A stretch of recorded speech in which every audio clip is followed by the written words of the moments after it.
Folks, welcome to an all-new episode of So Bad It's Good. This is your pal Ryan, and this is your Thursday episode. We are unfortunately doing The Valley recap. Oh my goodness. Do we have things to talk about? I fear this is going to be a long one. Some people say they like that. This is potentially something you can sleep to, maybe verbal melatonin, if it were. But man, I have put this recap off all day because I have not wanted to talk about this.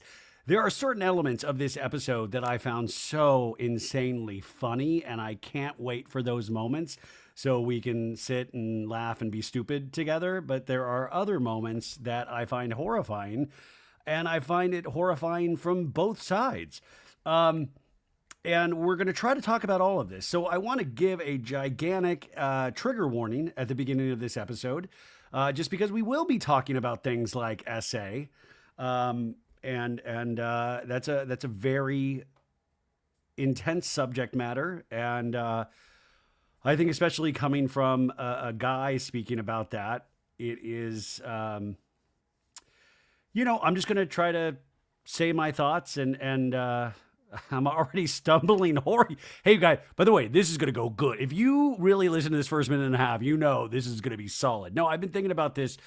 I saw this episode a couple days ago, and I've been thinking about it. I've been watching it. I've been watching it nonstop like it's the Zapruder film or something.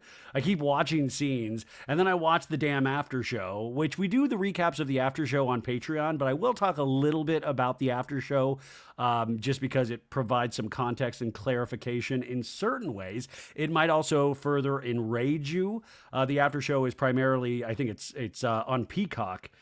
I don't know if you can find it on YouTube, but it's definitely on Peacock. And I think Bravo, especially in these episodes, does such a disservice by not putting the after show on Bravo proper, because I think it's really hard in a 43-minute episode when you're levying accusations and you're talking about somebody's behavior that is so harmful and downright scary, for there not to be more discussion around that and more questions can be answered about certain behavior. I'm talking about Danny, of course, but I'm also talking about Janet. There are so many things that go into this conversation. And what I've been talking about with The Valley and reality shows in general, as I get further into my journey of talking about these shows, is that it's not just even anymore the stories that you see in those 43 minutes. You have to then take into account the reality of the reality. You have to watch it from this 360-degree point of view where you're not only looking at what the producers are trying to show us, you're wondering what led into that. You know, it's like if we are celebrating Kristen and Luke's engagement on this boat, I mean, that's a very clear choice that Janet made to use that terminology of sexual assault. And by definition, Janet is correct in definition, which we will go over. And she knew that she was correct in definition, which then leads you to believe she had thought about this. She knew that she was potentially going to say something like this. In fact, in this episode, we get a flashback from a week earlier where this was talked about while like ladies were doing yoga. Like, fucking let the audience know that you had this conversation a week ago. Don't wait till it gets brought up and then flash back to a week ago. Like, wait, this is being talked about and you're saving this for Kristen and Luke's engagement? I'm talking to the producers on that one. It felt like, whoa. But what have I said? And I took a lot of I didn't take a lot of heat, but I took a little heat because a couple episodes ago I said, listen, if you want to call Janet a fan, if you want to call her this or that, that's what, I mean, first off, we talked about it, I think, on Monday's episode. And whatever we talk about today is that, like, listen, whether it be Love Island, whether it be Vanderpump Rules, whether it be The Valley, and by the way, I think I know I'm not talking to this audience that would do this stuff anyways, but you don't threaten people directly. You don't dox people. You don't look up their family members.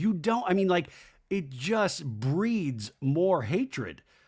I mean, we see it never is good. I mean, we should be able to talk about these shows and then be able to look at our own lives in some way and see the good, the bad, and the ugly without having to directly threaten somebody. That is not our place. This is not fucking the Hunger Games, even though they treat it like it is on the show and the audience treats it like that on the outside. No.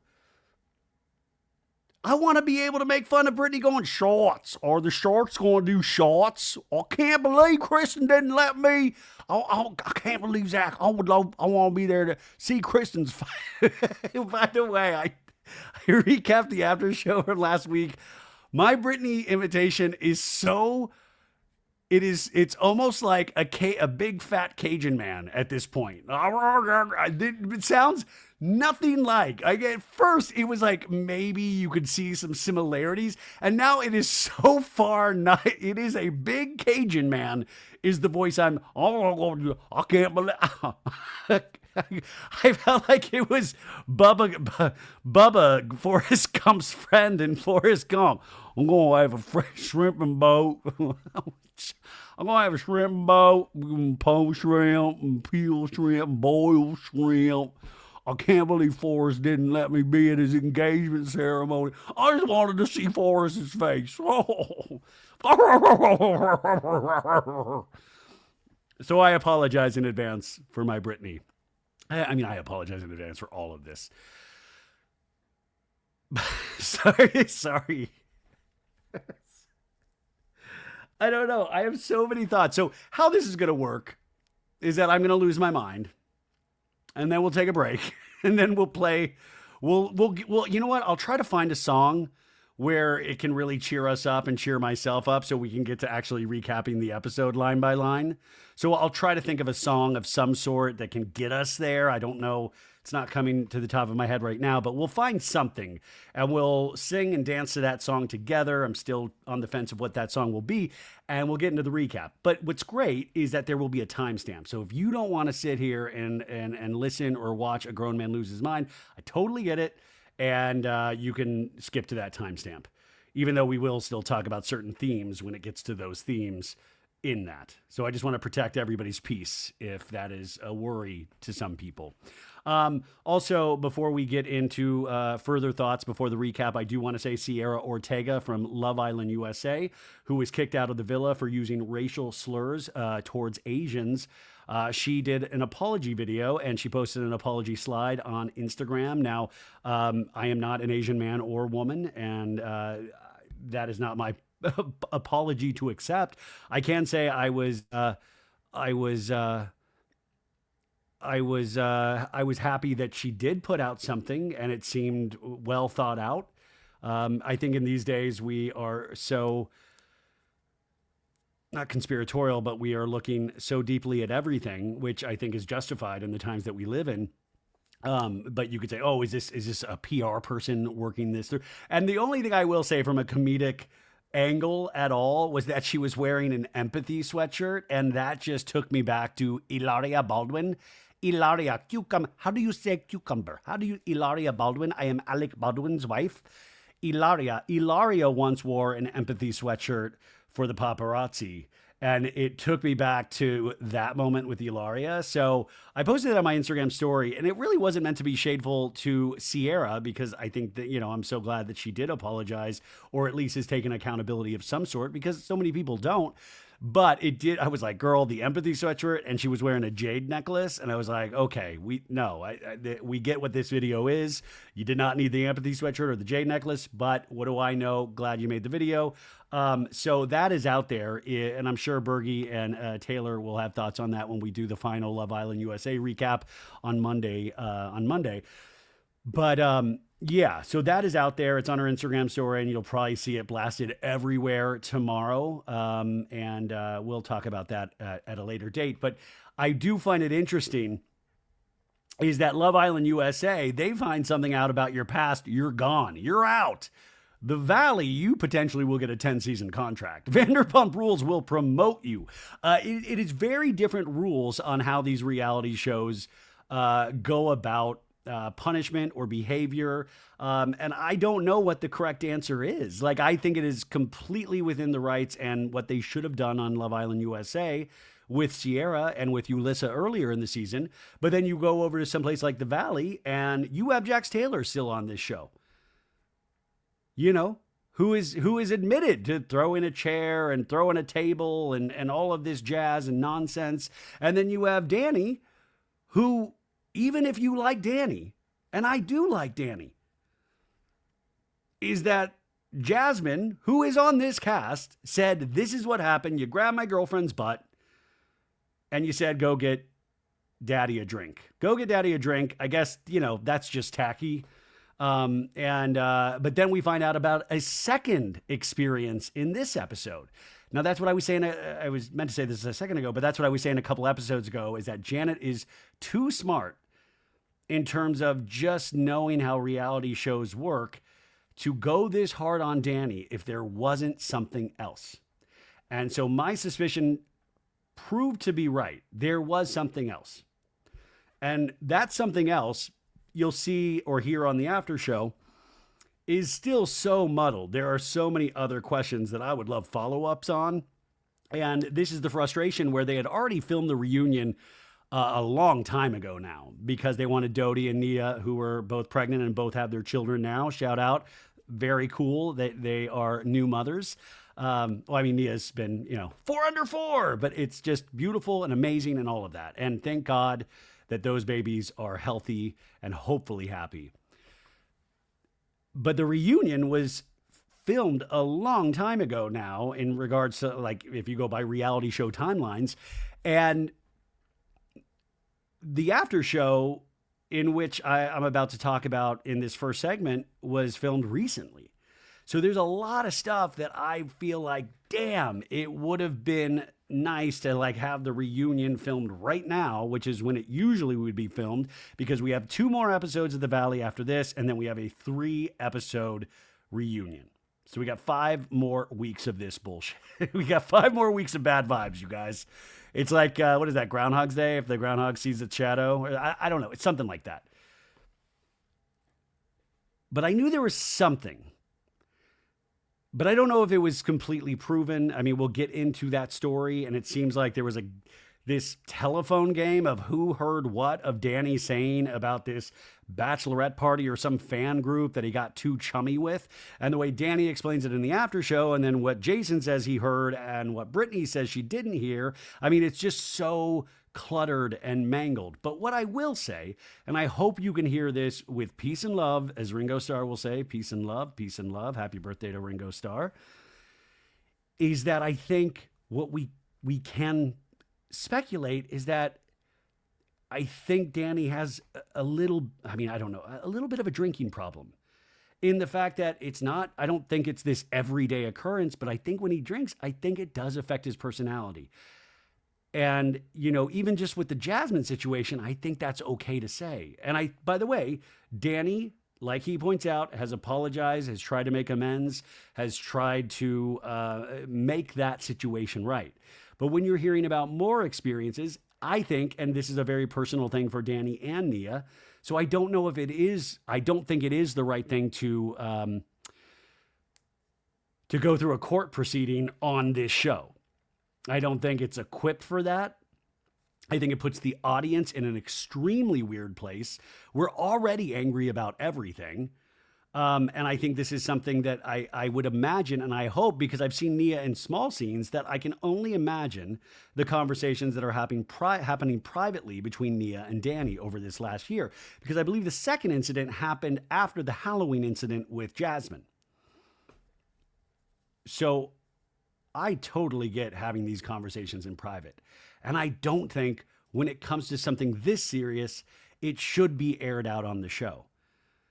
I mean, the cheating allegations that we saw throughout the entirety of Vanderpump Rules, I mean, there's something that you're like, okay, but I mean, the SA thing, and if it is this intense, Danny shouldn't be on the show. I mean, I'm so conflicted about this, you guys. And I think, it's wrong. It's just flat out wrong. But I also think that Janet went into that scene, and by the way, Janet should have stuck to her guns of like, we got to get out of here after finding out about the engagement. But she stayed. And I think that might have colored it. Like she was already pissed and pissy about having to be there. And the one thing that Doute has told her from the beginning of the season is don't go after Danny and Nia. Don't go after Danny and Nia. And what did she do at this engagement celebration? She went directly after Danny and Nia, and she went harder than she has ever gone before. And you have Jasmine and Melissa, her fiance, on the boat, and they are not actually in the conversation. That is their conversation to have, and we've already had that conversation between Jasmine, Melissa, and Danny on film. I'm still wondering, like, all of this shit happened at Jax's bar. Where the fuck are the indoor like Jax has indoor cameras at every bit of his house. Where are the fucking indoor cameras at Jax's saloon? Where are they? We don't have any photographic evidence because we weren't in season, but my God, bars have outdoor cameras and indoor cameras, or most reputable bars do. Where are those cameras? I believe them, but my God, I feel like we have the footage to back it up. And I also don't think that makes Danny this insanely awful person. I think Danny is one of those people that has a problem when he drinks.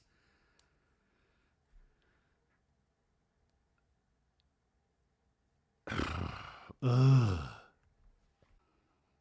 think what bothers me on top of this situation, and this is kind of what's bothering and what we have to like come to a reckoning, not a reality reckoning, sorry, Bethany Frankel, but a reckoning, is that this isn't what we should be looking, and I've said this from the beginning, this is not who we should be looking towards to show us how to treat friendships. Do I believe that Danny and Nia are close friends with everybody in this group and vice versa? No, because close friends don't do this serious of stuff for national television. And by the way, maybe I'm wrong. Maybe they've had so many discussions with Danny off camera that the only way to teach him a lesson is to do this on camera. But when you use a term like sexual assault, which, by the way, I want to once remind everybody again that Janet is correct even if you think we'll read the definition. There are 3 types of sexual assault from what I've been reading, and we can go over those, but, you know, obviously very intense stuff. When you use that term on television, I mean, this is the kind of stuff that that will stay with you for the rest of your life, and will affect, I would imagine, getting other jobs. You know, I mean, by the way, on the same token, I mean, Jason is a workers' comp lawyer, and I hope this doesn't mess up anything in his life. By the way, Jason, I don't believe has done anything egregiously wrong. And I don't even believe Jason took off his wedding ring. I believe that truly was a rumor. And I believe Kristen used that of like, you're going to fuck with me, I'll fuck with you. Just like Kristen has said again and again. I said that because of this. Also, I'm still so confused because Jasmine is the one that brought that rumor to the forefront. And then Jasmine, all this stuff happens through Jasmine, and then everybody else uses it as their base, their modus operandi to get at somebody else. And then Jasmine's just in the background, like, you know, that's actually kind of me. Like, what is going on? You know, like that rumor about the ring was still Jasmine. And we heard it from Doute. We heard it. And by the way, the only people bringing up the ring still are Janet. I mean, Janet even made a joke about the wedding ring in this episode. But I don't believe Jason took off his wedding ring. I don't believe that. Now, I will say, man, that Jeremy Madix, Ariana's brother, he was in like some comment section, I think on TikTok. I screenshotted this the other night because I was like, this dude is messy. I mean, Jeremy wrote this under a post of Janet from the after show. And it says, bah, ha, ha, ha, ha. It's not a rumor. I've literally watched him take his ring off at Justin Queso's talking to a girl at the bar years ago. He used 3 E's. But Jeremy has gotten into comment sections from what I remember, having covered the beat of Vanderpump Rules for a long time. He's done that repeatedly for different things over the years. But I don't personally believe that there are any legs with that.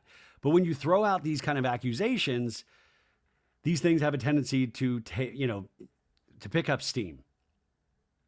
And especially as you get older. What I've grown to appreciate about the Valley is that it is, like I always say, it's not like Real Housewives of Miami, which I think they're having an excellent season, but man, they are all glam to the hilt. You know, you don't even believe it's taking place on this planet because none of us are in a tax bracket like theirs or what they're trying to pretend that their tax bracket is. And the Valley, they're just all in sweatpants. Doute's barely showering at this point. And you're like, okay, but like the edge that you have in your 20s, and that feeling of in your 20s where you're like, we're gonna live forever, and you're drinking, your body's able to process alcohol the right way, which is there truly is no right way, but everything is like you're making mistakes right and left and right and left and right and left, and then in your 30s, not me, I'm still right and left, but most people will be in their 30s and their 40s and they will grow up. And on the Valley, we see that is not happening. It is darker and deeper and more intense. Like the wrinkle lines are just like lines of pain that they've caused each other through the years. And so I'm just like, my God, this is no friend group. This is not the place to come out with this serious of accusations. And I'm just wondering, because we did have that flashback to a week ago when this conversation was brought up by Janet in another group of people, how long we've known this. And the Jason Caperna and the Danny Booko relationship obviously has taken a dark turn. They were good buddies, and then Jax gets released, and Jason's like, I'm not good with Danny still. And I'm confused because of the Santa Barbara thing. We had that hot tub scene where Jason was like, it's all good, man, after Danny woke up from his hangover, sleep, nap, whatever. But people were pissed that he went to sleep instead of being out there acting a fool. And Jason's like, it's okay. But Jason seems to be like the it's okay guy because he's still really good buddies with Jax. And listen, with friendships and friend groups, it's a hard thing to navigate. But I will say what I don't understand is that if they are drawing this hard line with Danny and that they are not comfortable and that this is dangerous, where is that same hard ass line for Jax Taylor?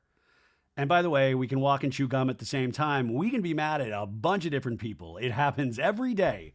But my God, where's that hard? How is Jason okay with Jax's behavior? I mean, we have a whole segment I want to talk about with Jax where I'm still catching him in like certain lies and things like that, where you're like, okay, well, this is not what you said at this other place, what you're saying now, but that's okay. And you're encouraging, like, if Danny goes to some sort of rehab, is that something that you'll then be more soft on Danny? But like outwardly, I see Jax so much more problematic. Now, just like with Sierra or with anybody, I do actually believe in forgiveness of some sort. I also totally understand anger. I totally understand resentment. I totally understand having to disconnect with people that protect your peace. And especially as you get older, I completely understand that. But I also do believe in forgiveness. And I also really, like I said earlier, I try to see both sides. I'm sitting here bending myself in a pretzel, still trying to have empathy and some sort of sympathy for Jax, but at the same token, being very scared of what Jax's potential is and possibilities are. How are they like, no, that's okay. We're going to go easy on Jax, but Danny, we are going to try to drag through the mud. And I did this a couple weeks ago. I read the Variety article written by the great Kate Arthur in talking where she had interviewed a lot of the cast. And there was that revelation where before Jax had his fit with Brittany, where he had to go to the mental health /rehab facility. Oh, you guys, this is going to be a long episode. I apologize. I have so many thoughts, and I'm so sorry if this is jumbled in a way, because my thoughts are a little jumbled. I've been thinking about this all day, and I have an outline to a degree, but I have so many just little thoughts firing in the old synapses here. There's barely any synapses, by the way, up here in the brain, so just bear with me. But it was basically that Jax had talked to people of like, we're going to go after Danny this season. He got it easy in the first season, and we're going to go after him. And Danny eventually had to confront Jax about it. Like, is what I'm hearing true? And he's like, sorry, man, you got to, it's on you that you got the hot potato, dude. It's on you. You got it too easy. You got it too easy last season. It's on you. because Jax didn't realize he was going to throw a hissy fit and like, throw and break things and scare the hell out of his wife and his family and have to go away. And so it's almost like I feel like we're still on this weird path that they like predetermined for Danny and the, uncovering of Pantry Danny, which I so much prefer to Danny Darko or Donnie Darkside or Danny Darkside Darko, whatever. I got 403, you guys. It's a good day to have a good day. So it seems like they were on that path, and then the Jax thing really threw a loop into things.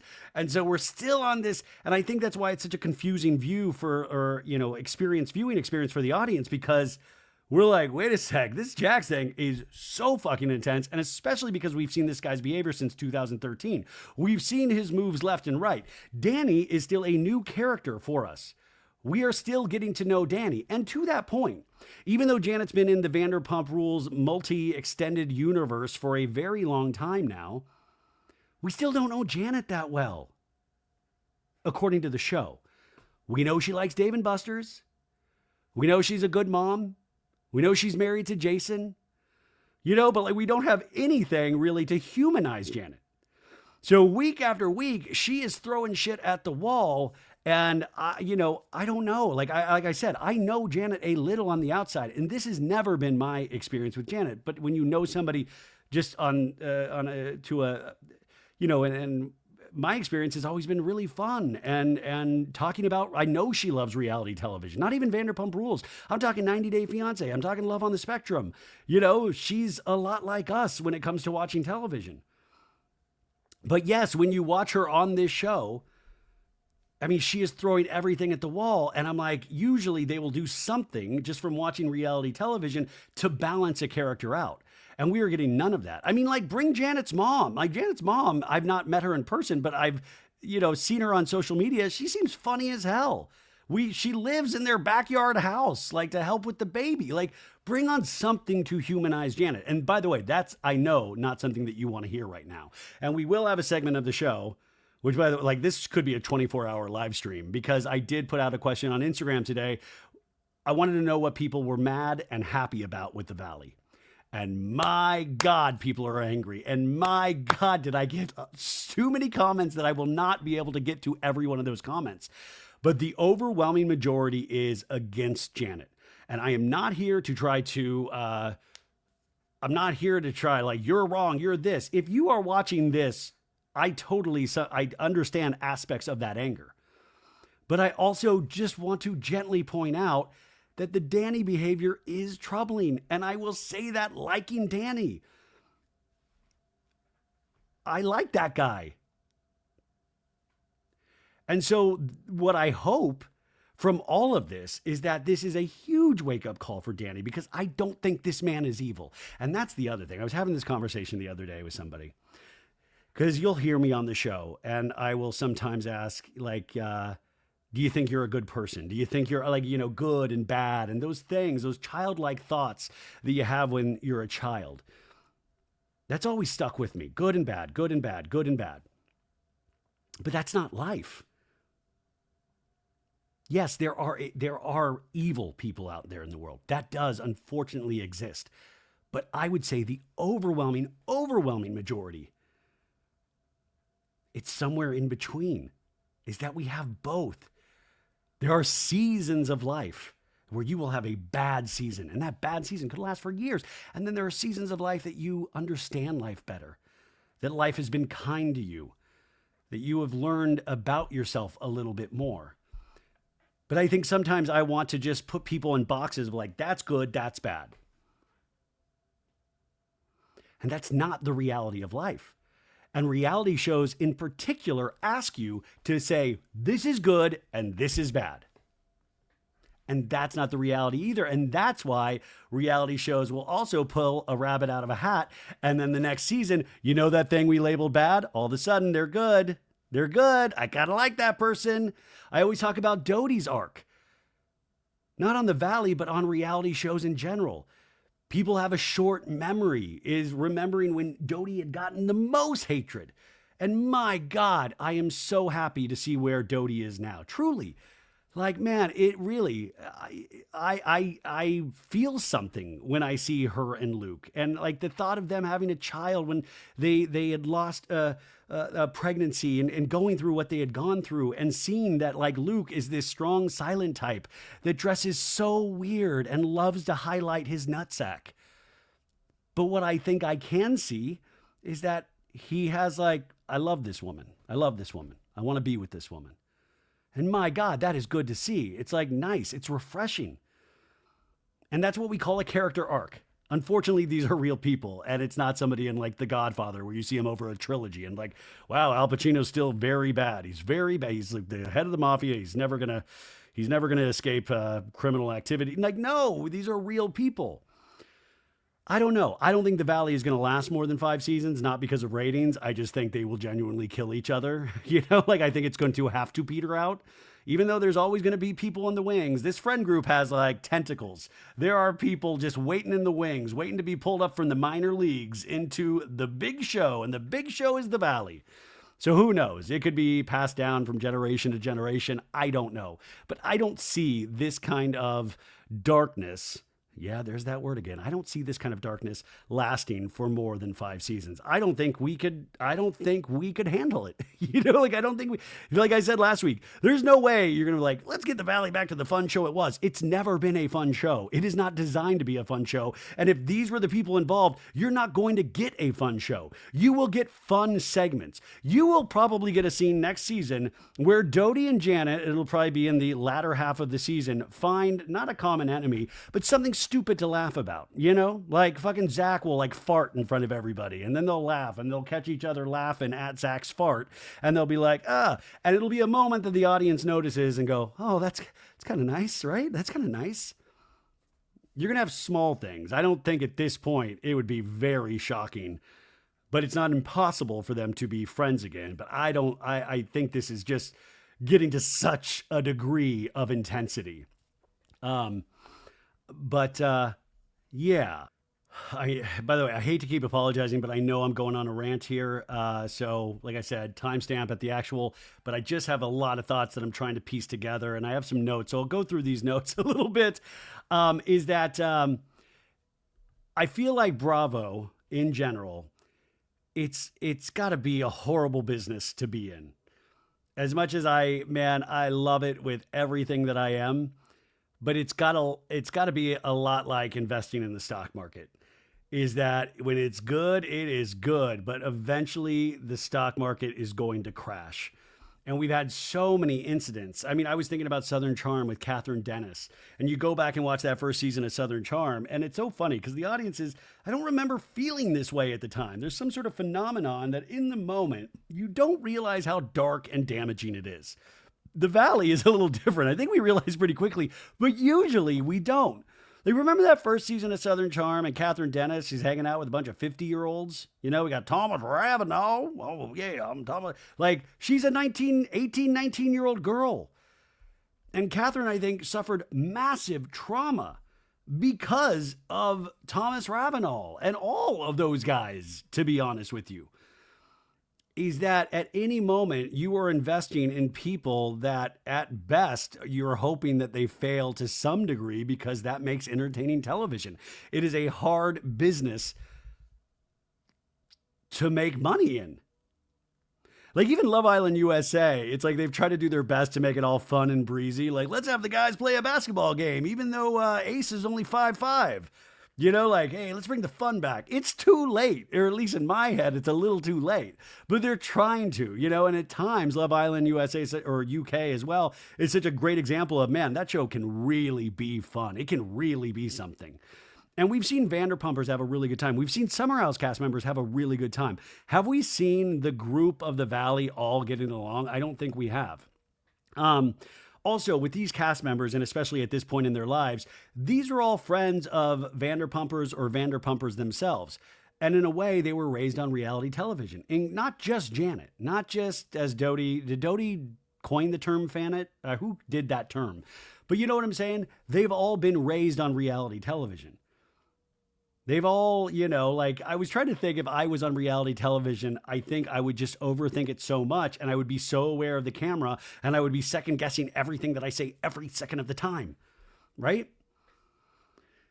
But you have all of these people that have hung around this group. And I don't think they hung around this group. I don't think Janet hung around Scheana because she ultimately was like, one day there could be a spinoff and I could be in it. No, but I will say people hang out with these people because they're on Vanderpump Rules. They were on television. Duh. That's why people go to Tom Sandoval and the Most Extras concerts, for the love of God. You think it's because it's like nice fucking yacht rock? Yeah, I love yacht rock. So what? You think it's because like, fuck, Tom has a voice of an angel? No, it's because you watched a show that gave you this kind of awesome feeling. And even to this day, there is something, I grew up in Kansas. For me, I knew this. Like I thought about Hollywood and I thought it was this magical faraway land that didn't exist. And the second that I didn't know I could just choose to live here.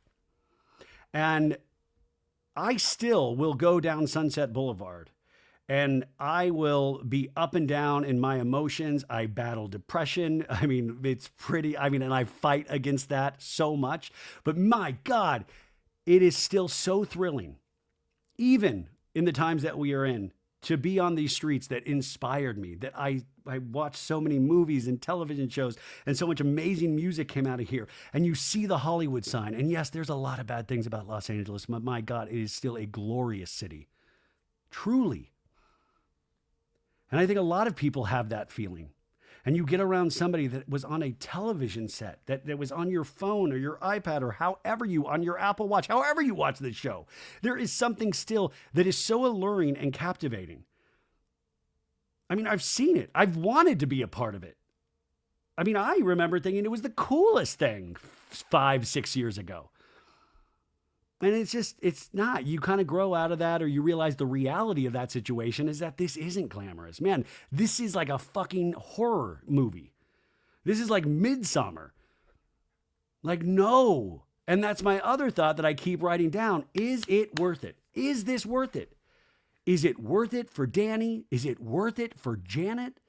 Is it worth it? And yes, like I said last week, the third season is when you really start making some coin. So that is so tempting, right? And especially if you have kids. Oh my God, I could possibly take care, but like at what cost?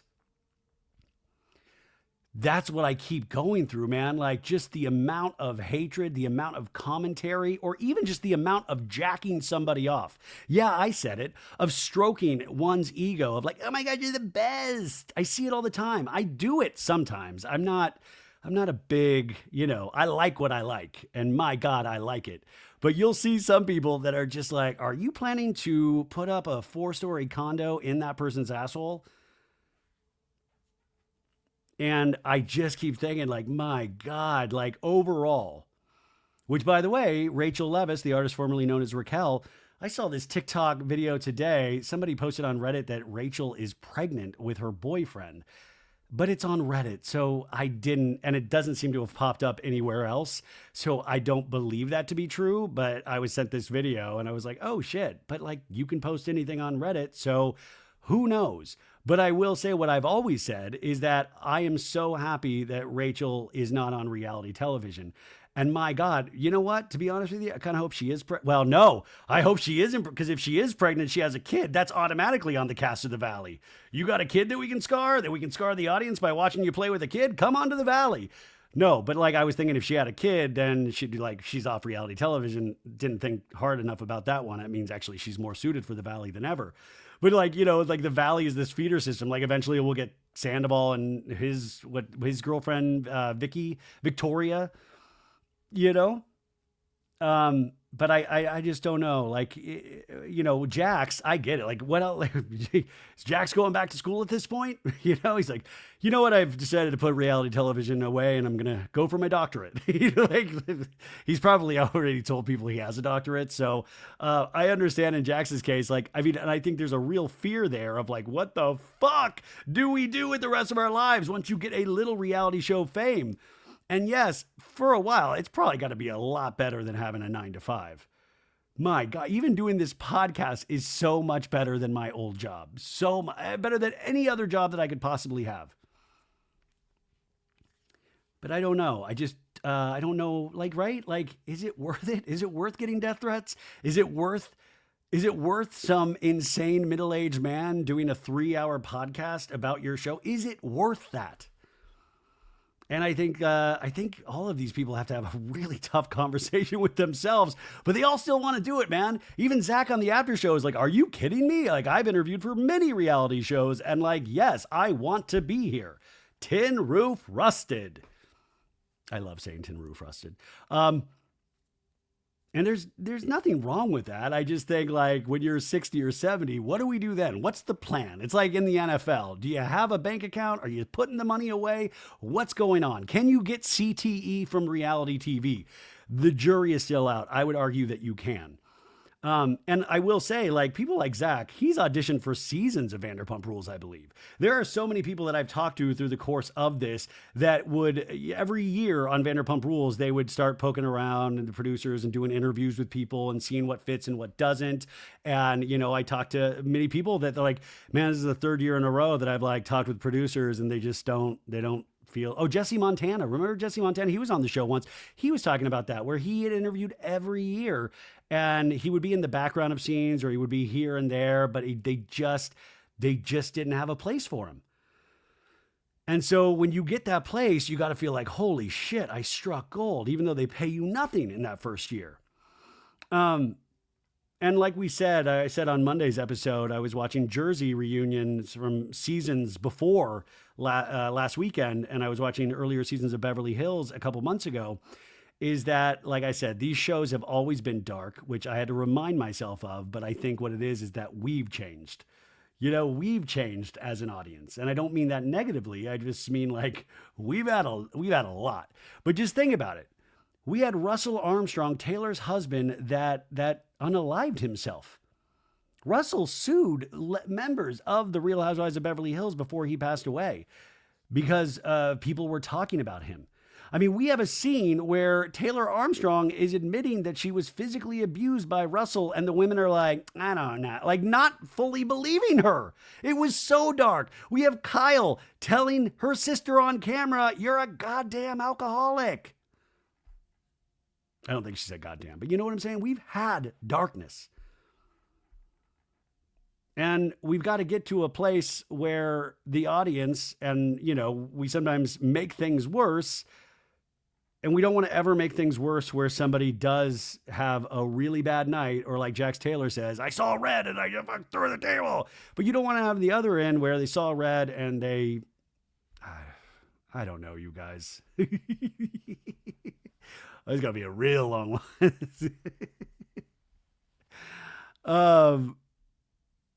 The Valley and our experience with the Valley is a direct reflection of society. And also on the after show, Brittany did say she is the one that recommended Janet for the show because they, you know, like I said, every year they ask, who's your friends? What's your friend group? What's happening? And then Brittany obviously wrote down Janet. And I do wonder sometimes if that is, you know, I think Janet and Brittany have a very strong friendship, but also if there's a, you know, Janet can never go against Brittany, you know, like never, like she recommended her for the show. And the other thing that I'm so curious about is that what they talk about on the after show and even on this show is that Doute and Janet were really good friends. Really good friends. And Doute has said that, like, how I saw her move in the first season, it was just like, this is not the Janet that I know. This is changing her in some way. Or that's what Doute has said. And I would love to know from Janet's perspective if she sees any truth in that. And I would also like to know, and I would like to know this from any reality show person that's been on more than one season, is when you go into a season, what are you going in like? Like, you know, like it's one thing, like, are you going in like a football player? Are you training on the off season? Like, are you going in going, oh, I could have a fight with this person. I could have a fight with this person. I'm mad at this. You know, like how mentally are you going in? Is Janet mentally going in going, I'm going to fuck shit up? Or is this truly how Janet moves?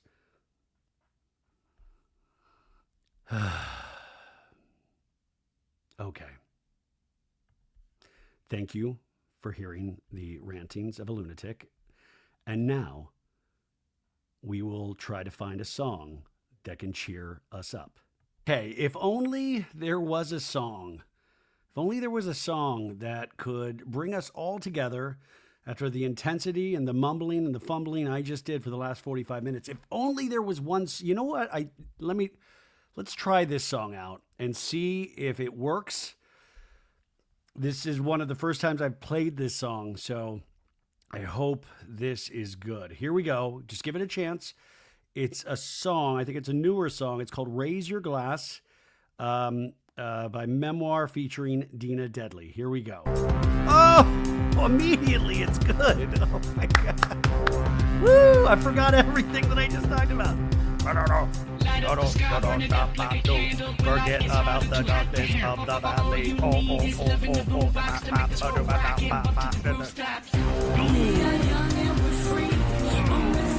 We're gonna live forever. Woo! Soft bar is not a dumb idea. Woo! We're talking crazy tonight. Wave your hands in the air. Wave them like you just don't care. Oh.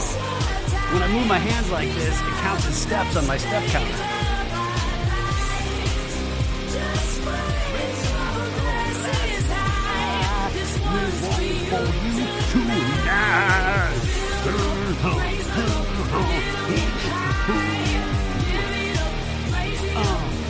I just want to be topless. Like, rip my clothes off and just dance with abandon in the woods. Bring it down. Bring the energy out. Catch your breath. Street lights, you know, night we just sleep in our free time, saving our breath till the time that we need it. Want it so hard, you can see that we bleed it.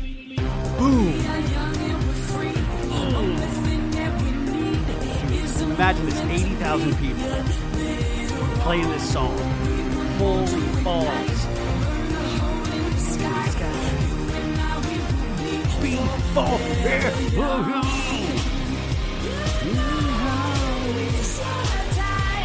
these are the best days of. You'll always stay in West Hollywood and never move to the valley and get older and have kids. You're all gonna be in this moment right here.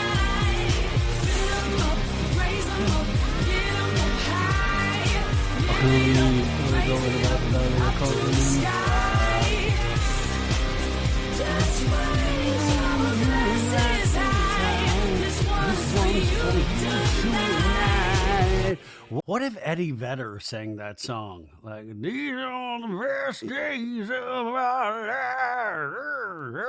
lives. Jax is spoken in class today. Okay, speaking of Jax Taylor, you guys, by the way, I'm so pissed. This is how off I am, is that I just did 20 minutes and realized I didn't hit record.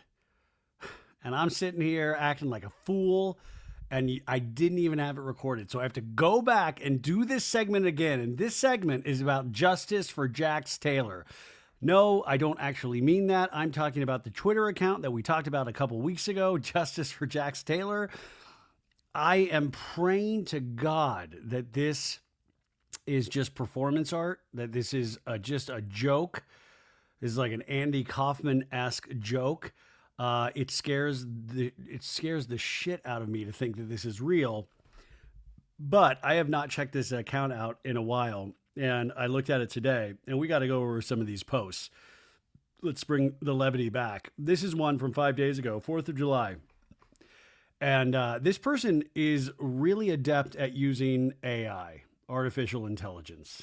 And I got to tell you, they're making some really intense artificial intelligence images. And I think you are taking justice for Jax Taylor. Keep doing what you're doing, I guess. But what I would implore you is to actually use real artists. Maritza Lopez does all of the graphics and the YouTube for this show. And she does such wonderful work. And you're just, come on, man, use real artists, whoever this is. But let's go over some of this. This is 4th of July. They wrote, Jax Taylor protected this country in the Navy. Now it's time to protect him. Let's all have a terrific 4th of July. strong words, but the image is even stronger. And the image, you guys, I shit you not, is Jax Taylor on a horse, and he's wearing a sleeveless button-up American flag shirt, and it's like the classic 3 buttons unbuttoned for Jax, so you can see a little bit of his chesticle. And he has all the tattoos on his arms, and he's raising his fist in the air, and there's a bald eagle. It's the details. The bald eagle is sitting on his shoulder, and he's smiling. He's happy. And there's bald eagles everywhere flying in the sky. And there's a plane holding a banner that says, "Happy 4th of July, everyone, especially Jax Taylor." And then there's a bunch of like fans in the crowd behind Jax and the horse. And they're all laughing. They're all like happy and clapping Jax. And one guy is holding up a sign that says, "Thank you for your service." Come on, man. It's okay. Here's one from 3 days ago. Woke up this morning thinking about how raw one has to be to confess your problem isn't alcohol or drugs. It's something deeper. That's how you woke up? You woke up thinking about that? I woke up thinking like, oh, I want to go back to sleep. I can't believe I have to do this again. You're thinking that that's what is so raw? And you said control and anger. That's something deeper, beyond admirable, because these are tougher to heal. It goes back to childhood. Hats off. I mean, there is some truth to that, but also I would like to think, but the drugs and alcohol also, there's like a body addiction. There's a mental, sure. Yes. But yeah, but the drugs and alcohol, that the repeated cocaine abuse, and sure. Okay. I'll give you that. Here's another one 3 days ago. I truly wonder if Mr. Jax Taylor received an apology from the cast after they watched themselves barbarically throw all of his belongings in trash bags as he was fighting for his life in rehab. He wasn't fighting for his life. He was barely in there. He was like going around town. Like he made the poor girl cry at the front desk, allegedly. He was fighting for his life. The people in the rehab were fighting for their lives dealing with Jax, it sounded like. Barbarically through. I do not think he received an apology from the cast. Here's another one 3 days ago. This season of The Valley feels like a rebirth for Mr. Jax Taylor. I have not felt that yet. Did you get any feelings of rebirth for Mr. Jax Taylor? The man's been deeply vulnerable, self-reflective, heartfelt, remorseful, and devoted to change. He's felt like that for so many seasons. How many times has he... Jax is putting his mental health first. Powerful stuff to witness. Powerful stuff to witness. Here's one 3 days ago. More men should participate in men's groups. Yeah, that's what we need. More men, more men's groups. We need to stroke the male ego. We do not have enough. White men especially. We need to get together. The mental trainer empowered Mr. Jax Taylor to drop those concrete walls and bear it all. It was a heavy watch, but genius. It wasn't a heavy watch. It was like an easy watch. I enjoyed watching that scene. They were all putting their hands on each other's chests. And I mean, it was like, I think like barely a 5-minute scene. It was not, I couldn't believe what I was seeing, but it was, we all watch it in different ways, I guess, right? They retweeted somebody that was saying like, LMAO, hi Jax, stay hating. Clearly you're running this Finsta in regards to this account. They retweeted this and wrote, why anyone would want to learn about that man's balls is beyond me. I think it was probably some part of a deeper conversation about the Scrotox maybe. Oh, here's a good one. Another AI image. The AI image, you guys, is Jax Taylor. He has a furrowed brow. His hands are clasped. He's sitting what looks like a therapist's office. And the therapist, you can't see him, but you can see their clipboard. And on the clipboard is written, Jax is a cool guy, wants to give up control, orphan. And then some things that the AI didn't spell out correct. I don't know what. But then Jax is looking furrowed and there's a thought bubble. And the people in his thought bubble are like people hating on Jax. And one lady has a t-shirt on that says failure. And one guy has his arms crossed, like judging. And it says, he will never change. And that's what Jax, that's just poisoning his mind. That's what he's thinking about. Is our negative reactions. This is such a deep image, which, by the way, we will be selling the He Will Never Change and Failure shirts on SoBadIt'sGood.com. I'm joking. We won't. I mean, maybe. Who knows? Here's another one. They found an old thirst trap of Jax from the gym. I remember this shirt. I remember this picture. It's from like 6 years ago, and he's ripped. He does look great. but he was already married, and I love, posting like thirst traps with the muscles and all that stuff. And Justice for Jax Taylor writes, "It puts me at ease knowing Mr. Jax Taylor is dedicated to the gym."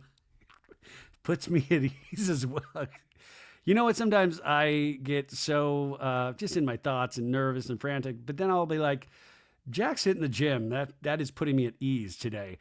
They write, "It's a great way for him to release tension and clear his mind of the disgusting hate. Not to mention, they write, not to mention, the man's body looks like it was sculpted by hand."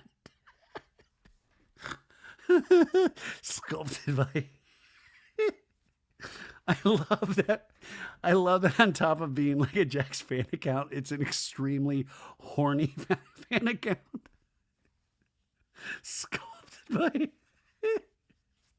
Sculpted by. It's a great way for him to release tension and clear his mind. You know what else is good for that? Is like therapy. Justice for Jax Taylor writes 2 days ago, watching the after show, and Mr. Jax Taylor says he was blindsided by Brittany not showing up to the lunch. Recovering addicts need predictability to stay on the mend. Of course, the man was completely distraught. My heart broke for him. Needs predictability. The man bought a condo while he was in the mental health facility next to Schwartz. That is not predictable. He could, what? I'm so, okay. And then here's another AI image. The image, you guys, it looks like he's like backstage at a show, and he has a makeup brush, and half of his face is like Joker makeup, like, or clown makeup, and half is just Jax. It's like, I'm crying on the inside kind of clown, like the clowns, And it looks like he's ready to go on for a show. And on the mirror in front of him, in lipstick, it says, "The show must go on, XOXO Andy Cohen." And then behind him, there's framed photos with sayings. And one says, "The public demands it. You at your worst is TV at its best. You rock." You at your worst is TV at its best. I would argue, like I've been arguing, and, we don't need Jax on the show. Or he can be in this kind of friend of capacity, which I think would be wise. I mean, I don't know. Fuck it. Tell Jax he is like a lead in the show next season just to make sure like Brittany's okay, but then only do like little scenes with him. I don't know. Lie to the man. But they said the comment they wrote is, "A decade plus in the public eye, a whole life ripped open raw for the world to see. And now you decide you're not entertained? That's show business. Yeah, that's show business, baby. Yeah, that's the rough and tumble streets of reality TV. That's showbiz. Ha! Huzzah!" Yeah, I mean, whole life ripped open raw for the world to see. Millions of dollars wasted. Check Jax's eBay account. Oh, here's one. Bravo fans are one lick away from sentencing Mr. Jax Taylor to a public stoning. This was 1 day ago. I have to tell you, Justice for Jax Taylor, good news. I feel like Janet is potentially more hated than Jax Taylor at this point.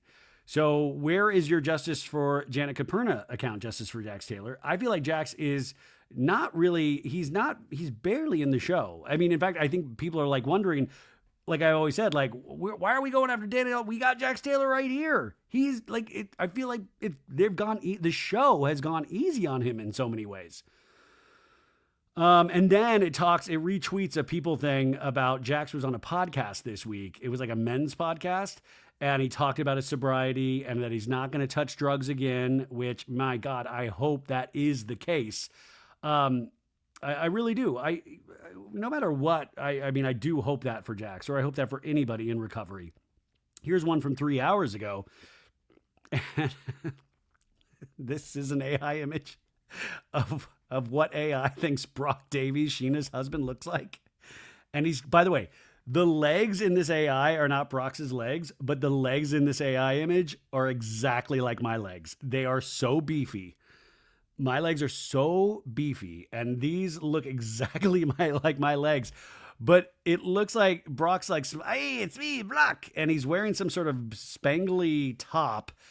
And the background says, "Brock rocks" on the Valley After Show. And it looks like Scheana's on the AI phone.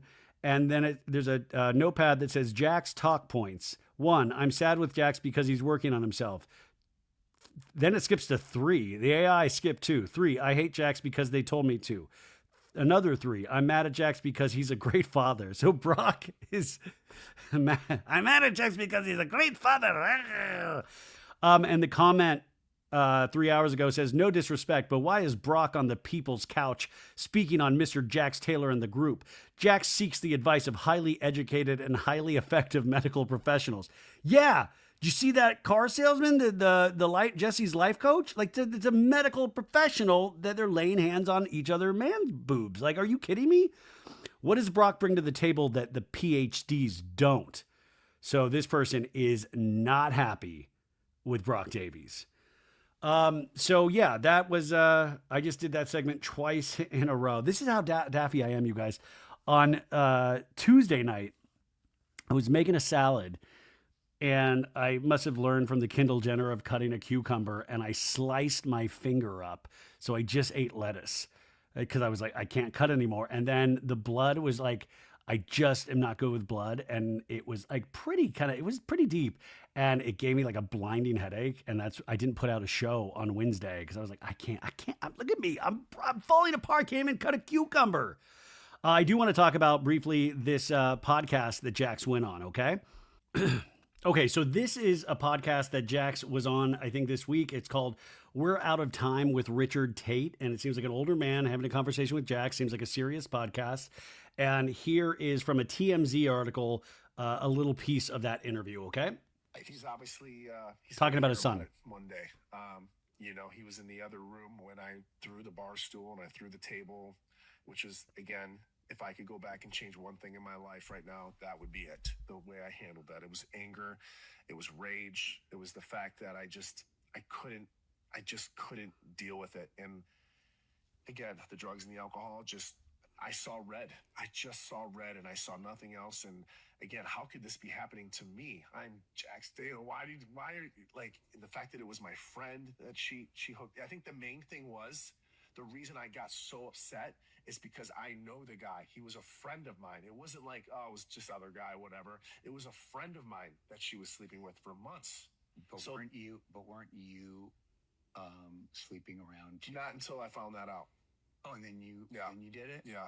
I did it too, but I wasn't one of her friends. And again, as a guy, I was just like, I brought this guy into my circle. He was my friend. Okay, so there was a little, to me, it was a little like, who do I be mad at? Do I be mad at her? Do I be mad at him? Or do I be mad at my fucking self? And at the end of the day, now I can look back, I'm mad at myself. Why? Because I pushed her away into this guy. That's what I did. We lost the people that we loved because we didn't put them first. Right, and I can look back now, which I was so angry before. I couldn't even I couldn't even breathe. But now I can look back on it, and I made peace with that. Do you want to know why we have to take viscerally, like in our soul, why we need to take responsibility for how we screwed up? Because if we don't, we're gonna die alone. Yeah, I know. It's important for me to have her think highly of me, the father of her child. It is important to me. And I'd be lying to tell you if it wasn't, if I'm not working hard for her to care about me again the way she used to. Not to be in a relationship again, not to be married again, but to care about me and to be like, this is the father of my child and I do care about him. And I'm able to go to parks and stuff with him and be around him. Even if I have a new person in my life, I'm comfortable, like how you are with your ex-wife. I want to get to that part. I'm sure it wasn't easy. I'm sure there was an uphill thing, but I want to get there. That's my goal. My goal is to be the person that she wants me to be. He's obviously... I like what that guy was saying. And by the way, Jax, he's pretty adept in these kind of conversations.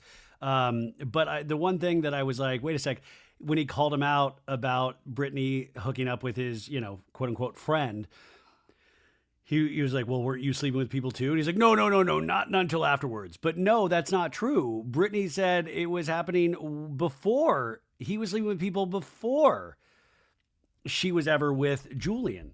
Before. And so lying to this guy's face on the podcast, I believe that's on one of the after shows, if not one of the episodes. He was fully hooking up with people, and then he's lying to this guy's face about that very important detail. And once again, this Julian guy, that's something to be mad at him, but ultimately, like he said, mad at yourself. And he's like, yeah, that's I eventually got to be mad at myself.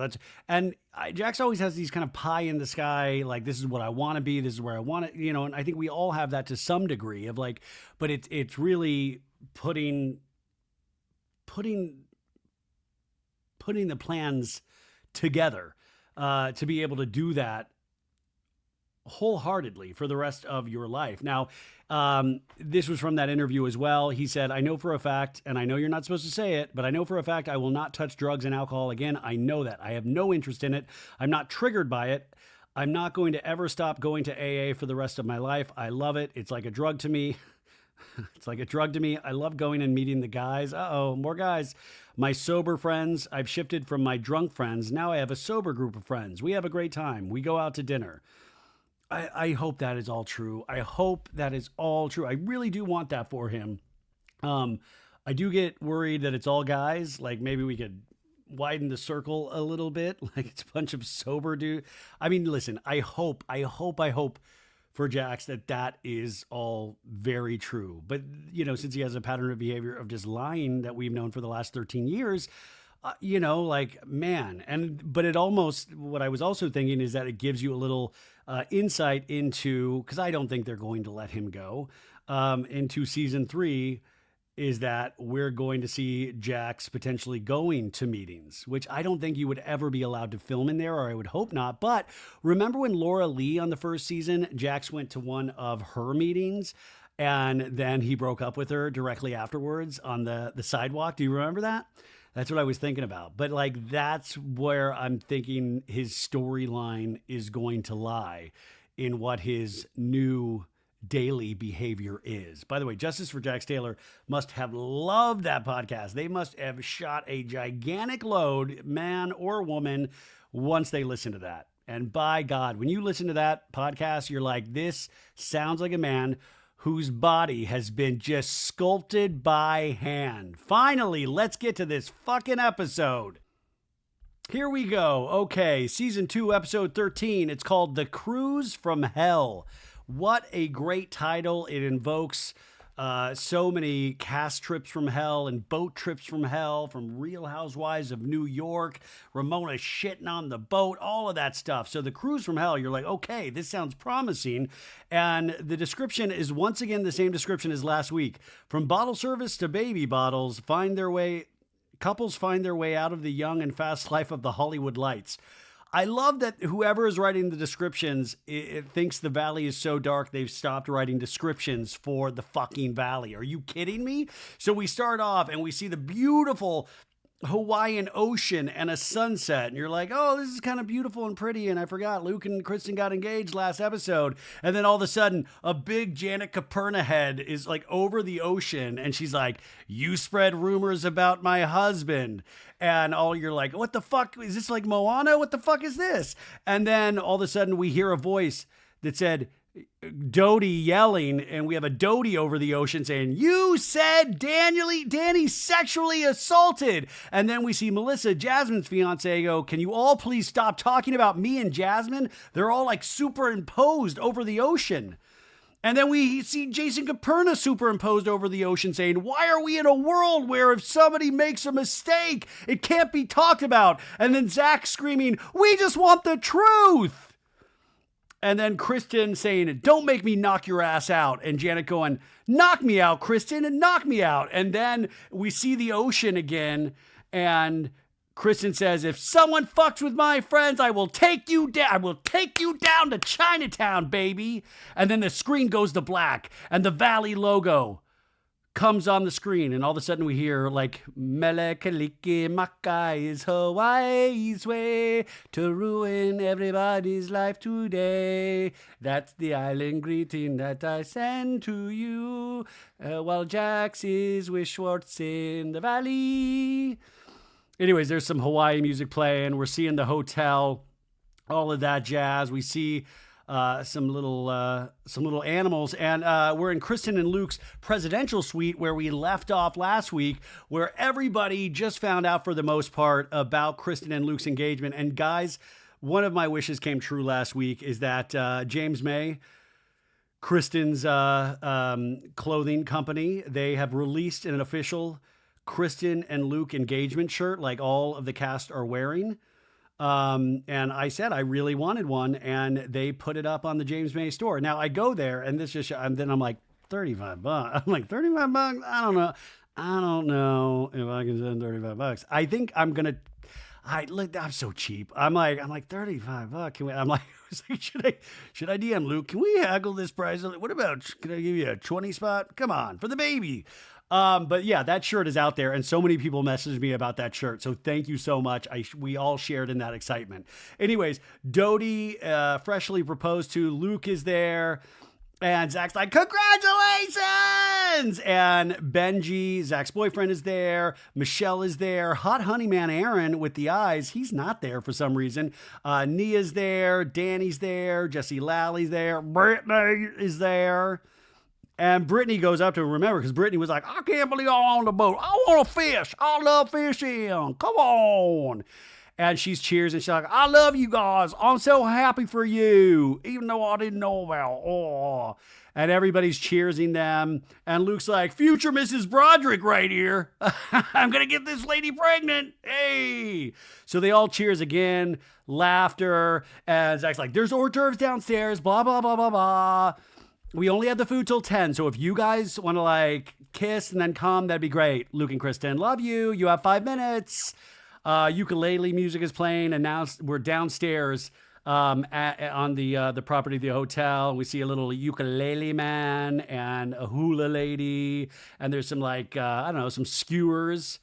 And Zach's with Benji, and Zach, this is just a load off that this all went off. And he's like, I am going to be so less stressed now, Benji. And I love that Benji's like a mute. He's just Zach talking. And Benji's always like, yeah, he just seems so like happy. He's just like always smiling and glowing, Benji. It's just great. So we see some of the cast starting to gather. We see Jasmine and Melissa coming down. Michelle, like, oh, this is so cute. We see Brittany. Aloha! Aloha! Hello, new old lady. I wasn't a... Aloha! Aloha! I wasn't invited. I was supposed to... Chris is my best friend, luau lady, but I wasn't invited to do it. But anyways, they're admiring the luau, the hors d'oeuvres, the whole thing. Help yourself, they say. I will help myself. Jesse Lally's like, can I have a skinny margarita with salt, please? Casamigos Blanco, if you have it. So Zach's like, oh my God, I stopped to get a drink as well. Oh my God. Michelle says, Aaron just woke up, so he's on his way. I love that Aaron was taking a very deep nighttime nap. Zach has the group of people around. He's like, I will say, obviously, several people are missing. So I called Janet earlier. I basically said, listen, things with you and Kristen aren't exactly like on perfect ground. And we flash back to that scene last week where Zach had called her on the phone. And, Janet was like, hey, I feel like maybe Jason and I shouldn't come to dinner because it's kind of weird with me and Kristen. And Zach's like, well, I wanted to do this in person because I don't want you to think that like I'm discluding you, which is not a word because I'm not. And Janet's like, no, that's totally fine. I think it would be best if we don't come. We found a Dave and Buster's in Maui. And Michelle in the scene goes, it's a little mean that she's in Hawaii and she's not invited. And Zach's like, no, she is invited. I just told you she was invited. And then Brittany's like, they spent all the money. I don't know. I love that Brittany's now going to try to nitpick this because she wasn't involved in the plan. I think a little mean. Oh, Forrest. And Zach's like, well, Michelle, if it was your engagement. And Jesse goes, whoa. Let's not talk about Michelle's engagement. Come on. Michelle gives a weird look like, what the fuck, Jesse? Jasmine goes, I mean, you didn't get to go to Big Bear, Zach. And once again, we flash back to that scene from last season. We know Zach and Doute was not invited to Big Bear. Remember when, and then Zach, they show him crying every time. They're like, don't cry. He's like, I'm trying to stop. Zach goes, guys, it is not the same. And let's not go back there, please. Jesse goes, I mean, let's be honest. He was in Big Bear. He posted that he was there. So obviously he was there. I like the looser Jesse. Like, I'm on Hawaiian time. I'm going to be loose. I'm making jokes now. And Zach's like, yeah, I looked real good in those bushes. And then Jesse's like, first of all, where's Danny and Nia? And Jasmine's like, yeah, where's Danny and Nia? Yeah. And Brittany's like, where are they? And Jasmine's like, taking a nap again, sleeping. So now we're dark side pantry Danny. Like, oh, is he sleeping one off? And we flash back to the Santa Barbara vacation of them arguing about Danny being drunk and asleep. And Brittany's like, that's bullshit. He's a wild. And yeah, Danny was sleeping one off probably that night. And Melissa, Jasmine's girlfriend's like, they're showering. And Jasmine's like, how long does it take to shower? It's like, I had 10, 20 minutes to shower. I'm here, Jasmine says. And by the way, they all seem shit-faced, especially Brittany. Like, Brittany, I did shots. Oh, I was doing shots before I found out about the engagement. Now I'm doing shots here. Shot. Because remember, Jason went down and got a bottle of tequila when they were getting ready. Remember that? But Brittany looks 3 sheets to the wind right here.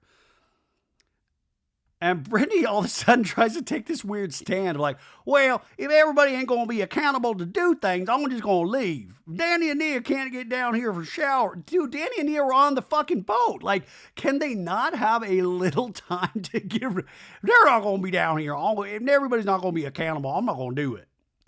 And by the way, Luke and Kristen still are not there. And Zach is like, what the fuck is going on? Whoa. Stop this right now. And Jasmine's like, stop what? This almost felt like a fake scene. It almost felt like, okay, this scene is about you guys being upset that Danny and Nia aren't here. It just seemed like a little performative. And Jasmine's like, Brittany is just saying, if they're not here, why do we have to be here? And Zach's like, you guys are literally crazy. You are crazy. In a talking head, Brittany's like, I think I'm just a little butthurt because I am so close to Kristen. Like, we are best friends. I am still in junior high. Well, I am best friends. And like, she is a sister to me. And we cut back to the scene and Zach is talking to Benji and Brittany. And Zach's like, who the fuck cares about Danny and Nia right now? I don't care, Zach. I know, but I am saying this is Kristen's engagement. Exactly. Oh, she's like, exactly. Can we just have fun? Back to Brittany in the talking head. She's like, I just wish I got to see a reaction when she was engaged. Just to know about it would have been nice. You to know about it, Brittany, you like all of us, we can watch it on TV. You can watch it. You get to be like, what? Anyway, Zach finally sees him like, oh my God, Kristen and Luke are already here. Everybody have fun. Act like you're having fun. Everybody have fun. So they come out and everybody's like, woo, acting like they didn't just to get all butthurt about how long it's taking everybody. And Doute's like, oh my God, this is beautiful. In a talking head, she's like, everyone really went out of their way to make this so perfect without me ever knowing. But I really hate having all eyes on me right now, which is so weird because I've been on reality television for such a long time. But yeah, you can tell she's like, it's gotta be like jumping out of a plane. Like there's so many endorphins that are involved in this, right? And then Danny and Nia are finally there as well. So now all of a sudden there's like a fire dancer, like doing flames. And Jesse Lally, like you can tell Jesse is loose because he's like reenacting the flame dancer. But if you watch the after show, he talks about like how he cut his head open one time because he was into rave music and he was like, had Michelle, like he was at home and he was like using glow sticks.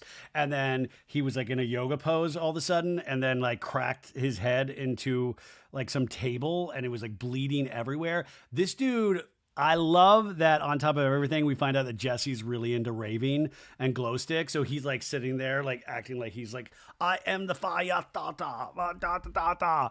And Jasmine's like, Danny and Nia are finally here. The stars have arrived. You're showing up after the future bride and groom, she says in a talking head.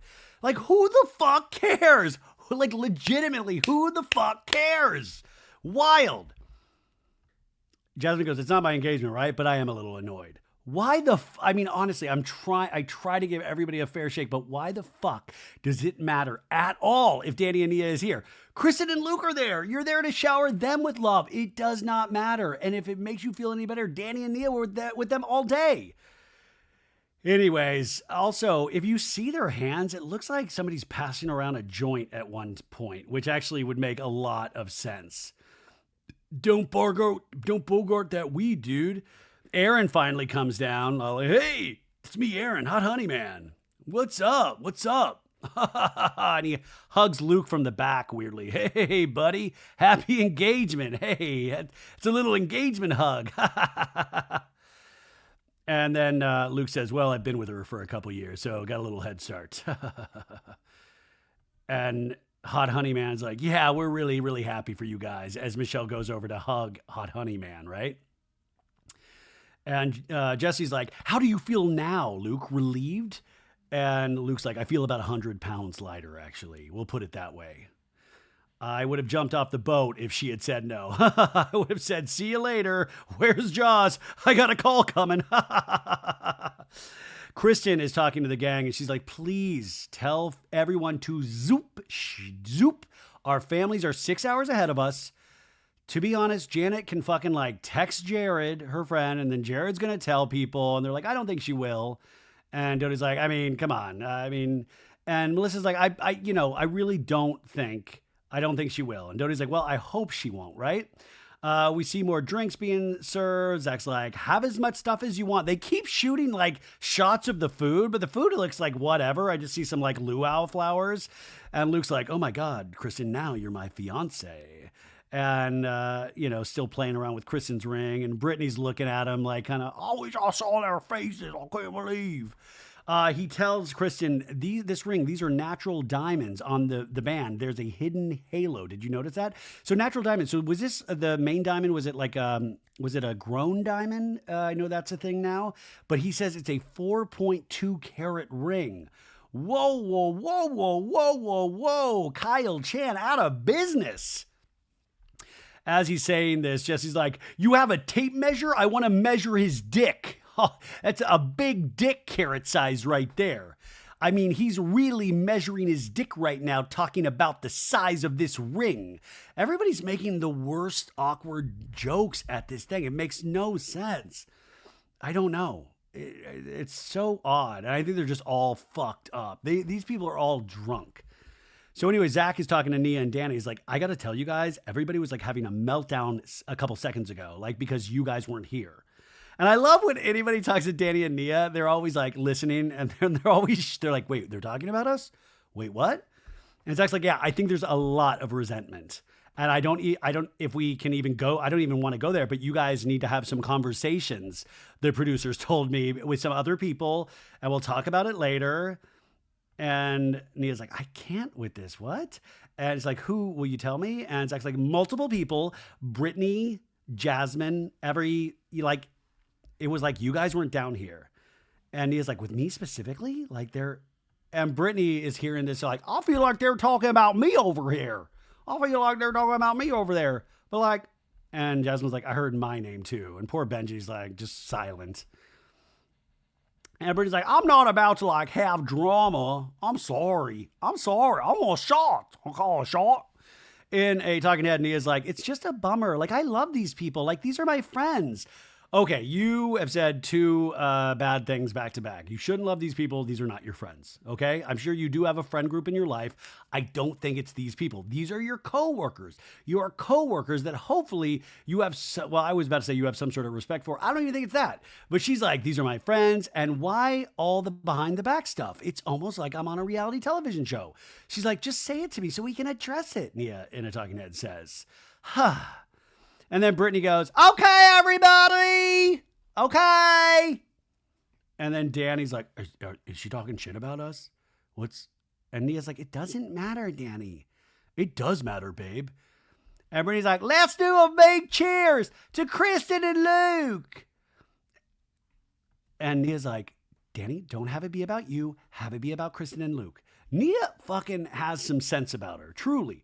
And that's what I said. Even about all of the other conversations that we had at the beginning of the show and the stuff that Janet brings up, I will guarantee you, Nia, there's some intense conversations that have happened this past year, which is really scary because she was also pregnant as this show was airing.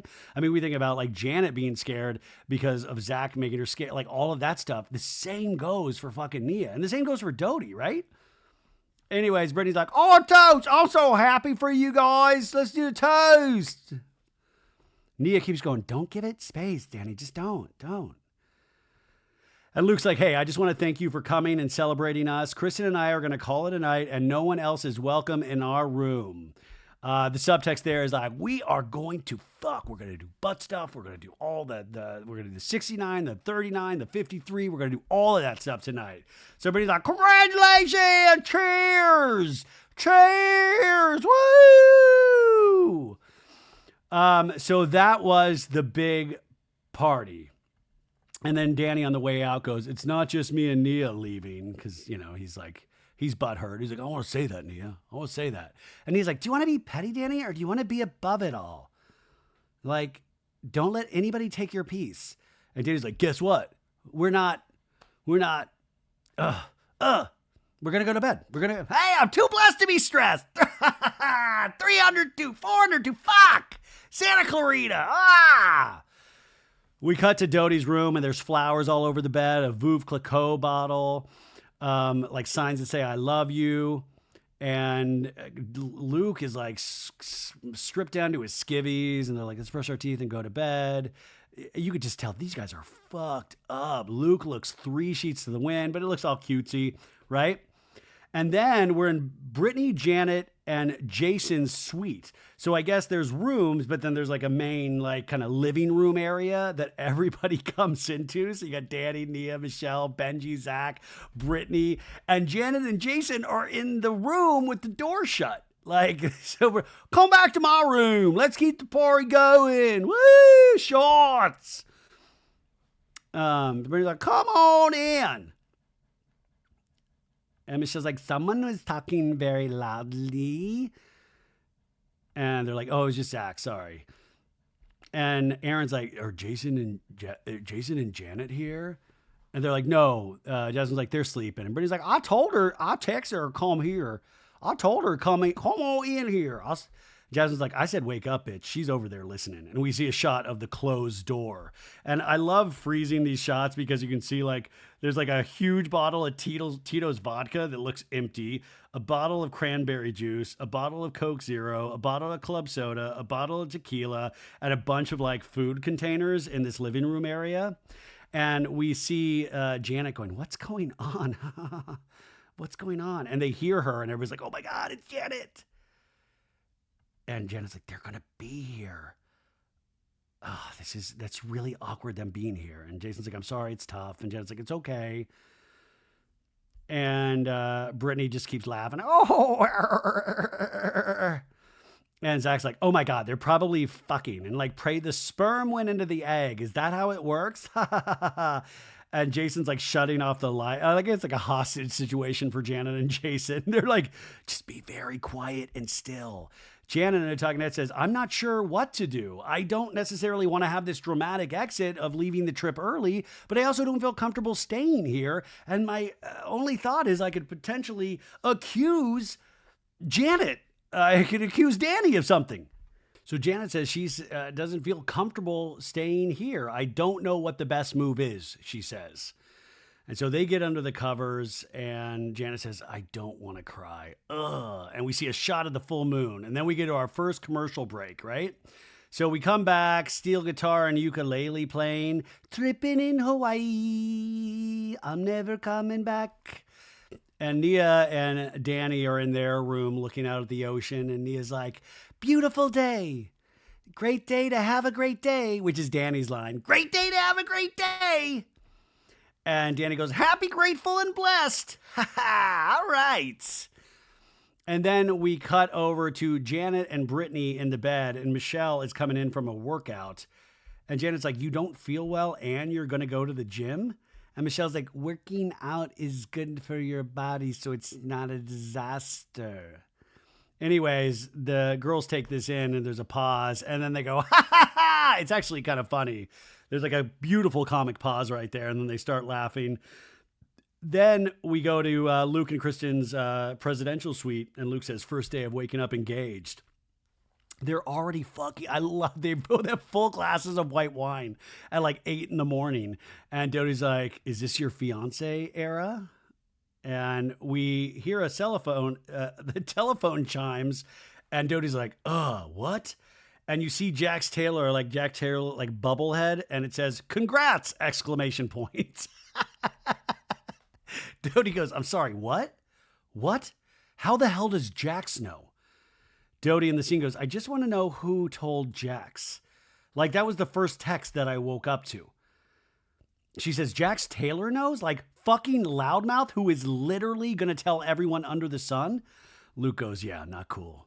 Doute goes, "I literally hadn't even texted my mom, my sister, my brother, like anyone yet." I in my head, I'm picturing Jax texting Kristen's mom and congrats, it's me, Jax. I'm working on myself. I'm not there, but you're huge friends. Anyways, there's a knock on the door, and it's Jesse over at Zach's room, and Jesse is like, he's like, the boys chat is going crazy. We need, by the way, listen, government wild lately, but can we shut down the boys chat? The boys chat is going crazy. Jax wants to tell everybody. And wait, Zach's like, "Wait, how did Jax find out?" And then we see little Benji's head just silent over Zach. "Hi, I'm here." And Jesse goes, "I don't know how he found out." Why can't we get screenshots of the boys chat? Because it's there's nasty shit in that boys chat, you guys. Okay, so now Doute is calling Brittany on speakerphone, and Brittany's like, "Hi!" And Doute's like, "What's up? How you feeling?" And Doute's like, "I'm good." Jack's like, "How does he know?" And Brittany goes, "I told him, but I told him not to say anything." And Doute's looking at Luke like, "What the fuck?" And me at home, if you looked at me, a shot on me, I was like, "What the fuck?" And Doute goes, "I don't want him to know because he texted the whole boys chat, Brittany."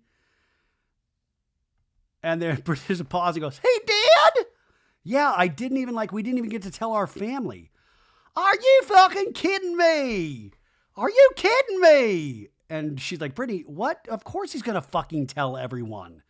Why the fuck would he text the boys chat? Why the fuck would you tell Jax? Why would he tell Jax? Boy, you know what? I think if I had been at the engagement, this wouldn't have happened. I keep thinking about that. Things would not be going down this way. I know it, Schwartz." And Doute's like, "Hey, Brittany, we want to tell people." "Well, I didn't mean, I mean, obviously, I didn't mean. I hate that. I hate it, Kristen."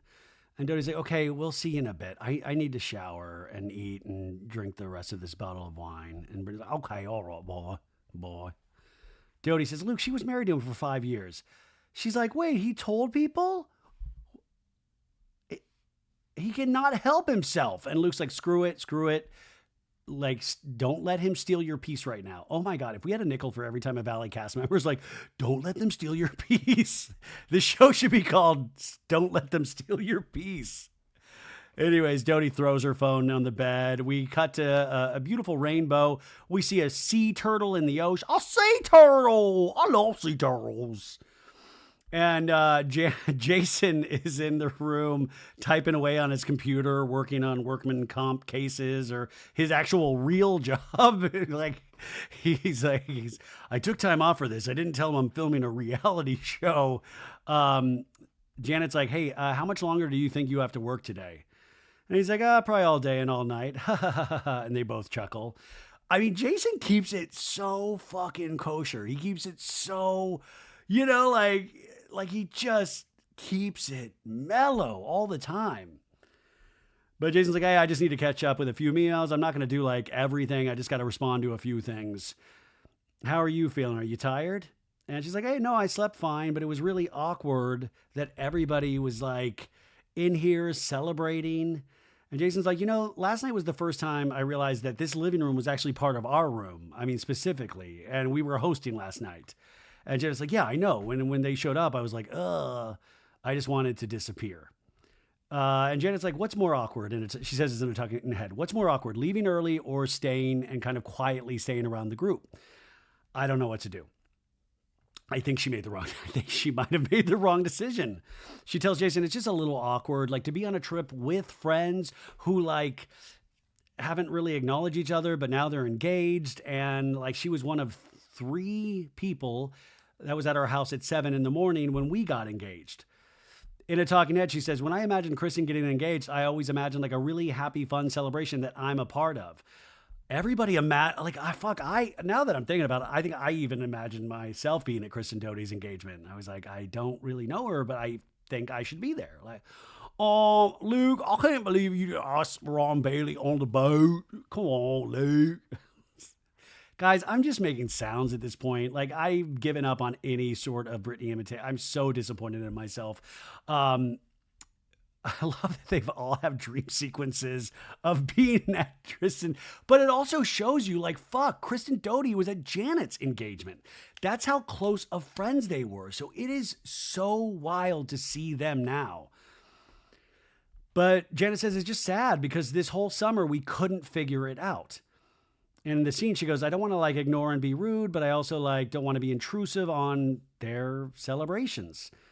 And I will go on this boat and completely destroy all of any of the good vibes that were remaining. Janet said, sadly, the best thing that I think I could have done yesterday was remove myself from the situation. So I hope our absence was like actually like a gift. It's been a year or two or just like shaky, bad. It's never felt like a steady, good friendship.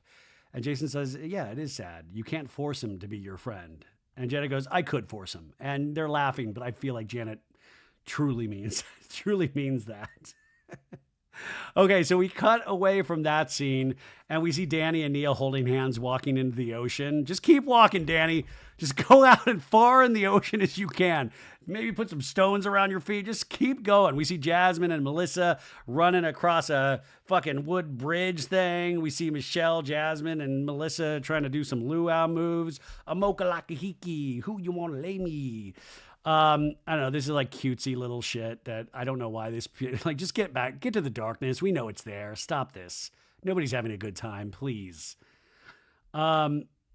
I mean, this is just an extended sequence. Anyways, Brittany comes out in like this whole green ensemble swimsuit and like wrap thing. And she's meeting Doute. Doute, I think, I don't even know if Doute showered at this point. And Doute's looking at her phone and Brittany's like, hello, hey. How are you, fiance? You're my fiance. Doute's like, good. Let me see your ring again whenever I'm not drunk. It's only shot that hot. It's like, oh my God, it's so pretty, Kristen. It's so pretty. I gotta tell Jax. And Brittany goes, did Jax call you? And Kristen goes, no, Luke made me block him. They're in their 40s. Luke made me block him. And Brittany's like, I can't believe, even though it's the most believable thing ever. I am so sorry. I don't know what the hell I was thinking. It's almost like maybe subconsciously I wanted to get back at you for not being part of an engagement. She goes, I was on the phone with him because of Cruz's school. Cruz is going to college this year. We're getting him in a dorm. That's the only reason I was even talking to him. So I can't even tell. And I will say, listen, I get it. Brittany probably shouldn't be talking to Jax at all, or, going through an intermediary at this point until they figure all this shit out. But I like, no, I was talking about Cruz's school. Like, okay, sure. But then you got doing a conversation about Cruz's school, and then it just happened to be about, I'm going to share some with you, though you're engaged. And she tells Kristen, I don't even know. It's like, I don't know if it's like a habit. Like, he was my person for so long, but like, I know him. I know not to tell him things.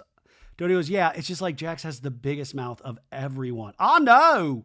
I called him and I went off on him. So, by the way, they're both like, so it's like a weird codependency thing where Jax wants to get yelled at by Brittany and Brittany doesn't know she wants, but they're falling into that relationship pattern of like, I know, I called him and I went off on him.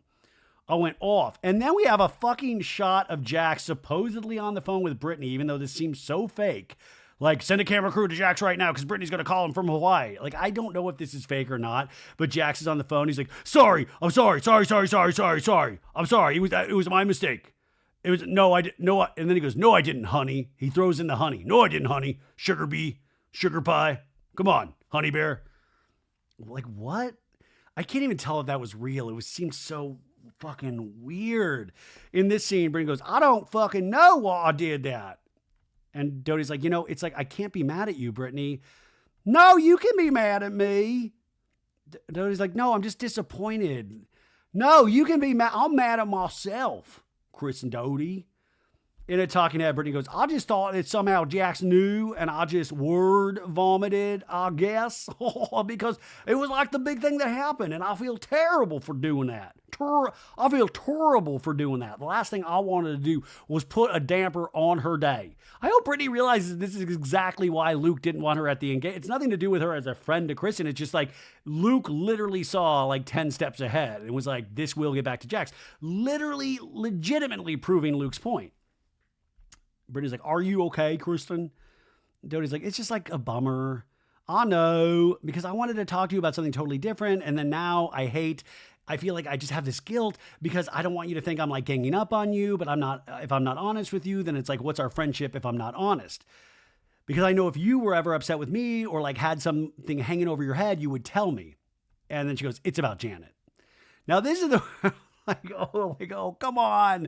And I was like, protect your peace, Kristen. What have we learned from the Valley? Protect your peace. Let's not do it. And Brittany goes, yeah, Janet, And Doute says, listen, Michelle and I are like trying to make eye contact. I'm trying to read her lips where she's like, I'm not mad at you. And I see Janet the whole time going like this. So we're now back to the El Coyote dinner, right? Which, by the way, I do think Janet could give it's all water under the bridge now. It's all anger under the bridge now, but like Janet could have apologized for her behavior to Doute, not just Nia, but to Doute in particular about this scene, because even Janet says she was way too loaded at this scene, right? And we flash back to the El Coyote, and I love that I keep forgetting Scheana's in this scene, and I love that it's like when I used to do improv, which, oh my God, those were the days. And you'd be on the back line and two people would be doing a scene and you would sit quietly going like, I don't fucking know. I don't have anything in my head. I don't know how to hop into this scene. And it's like that sometimes watching Scheana in this where I'm like, Scheana, trust yourself. Get in there. And she just like hangs back. And Michelle's like, how did Jesse know that Jenna and Aaron hooked up? And Doute's like, well, when I invited her to my housewarming party, it didn't even cross my mind that she went on dates with him. And Janet's like, zoiks? Because they're talking about Jenna, the girl that Doute and Scheana and they're all friends with, that used to date hot honey man Aaron, right? Back in this scene, Doute goes, I said, Janet, what the fuck with the side eye? And she started screaming at me. And we flash back to that scene where Doute's like, Janet, why are you getting involved also? And Jasmine goes, thank you. And Janet's like, no, she's doing the ditty work. And Brittany's like, Janet, come on. In this scene, Doute says, I don't need you to be my bodyguard, Brittany. I'll be your bodyguard. I will always love you, Schwartz. Love you. Sorry. I turned into a British Brittany.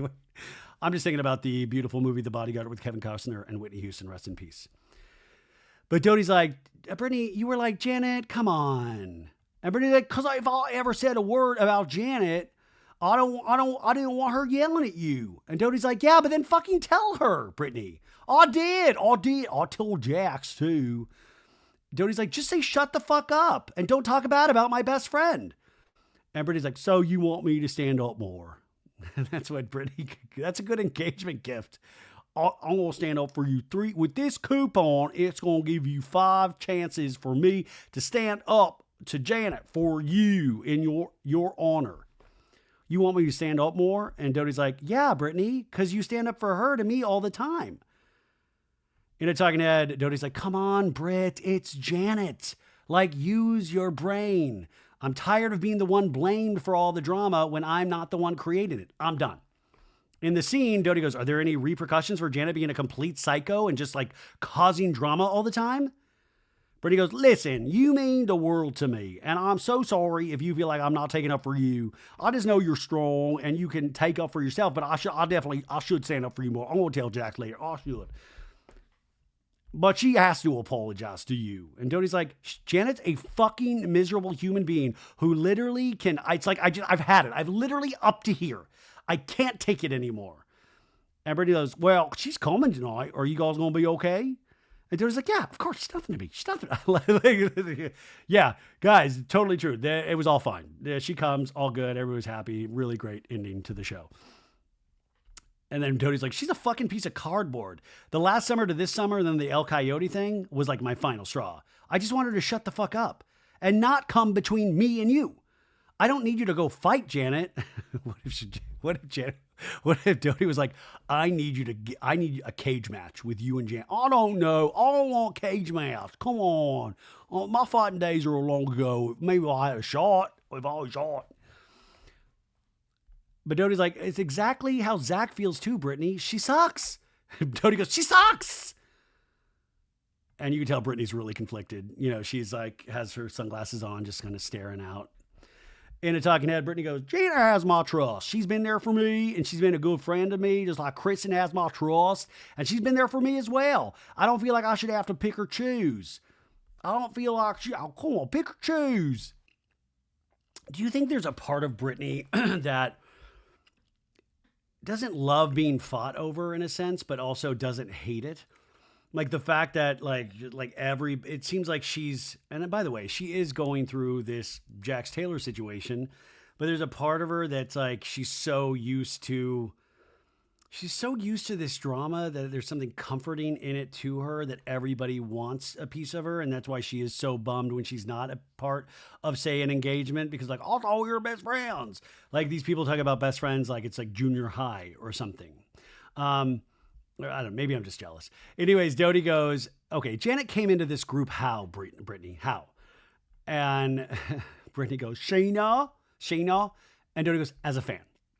And then I met her, and Doute goes, as a fan. No, I met Scheana, but I didn't know that. And Doute goes, the first time I met Janet, I did not know that was the case.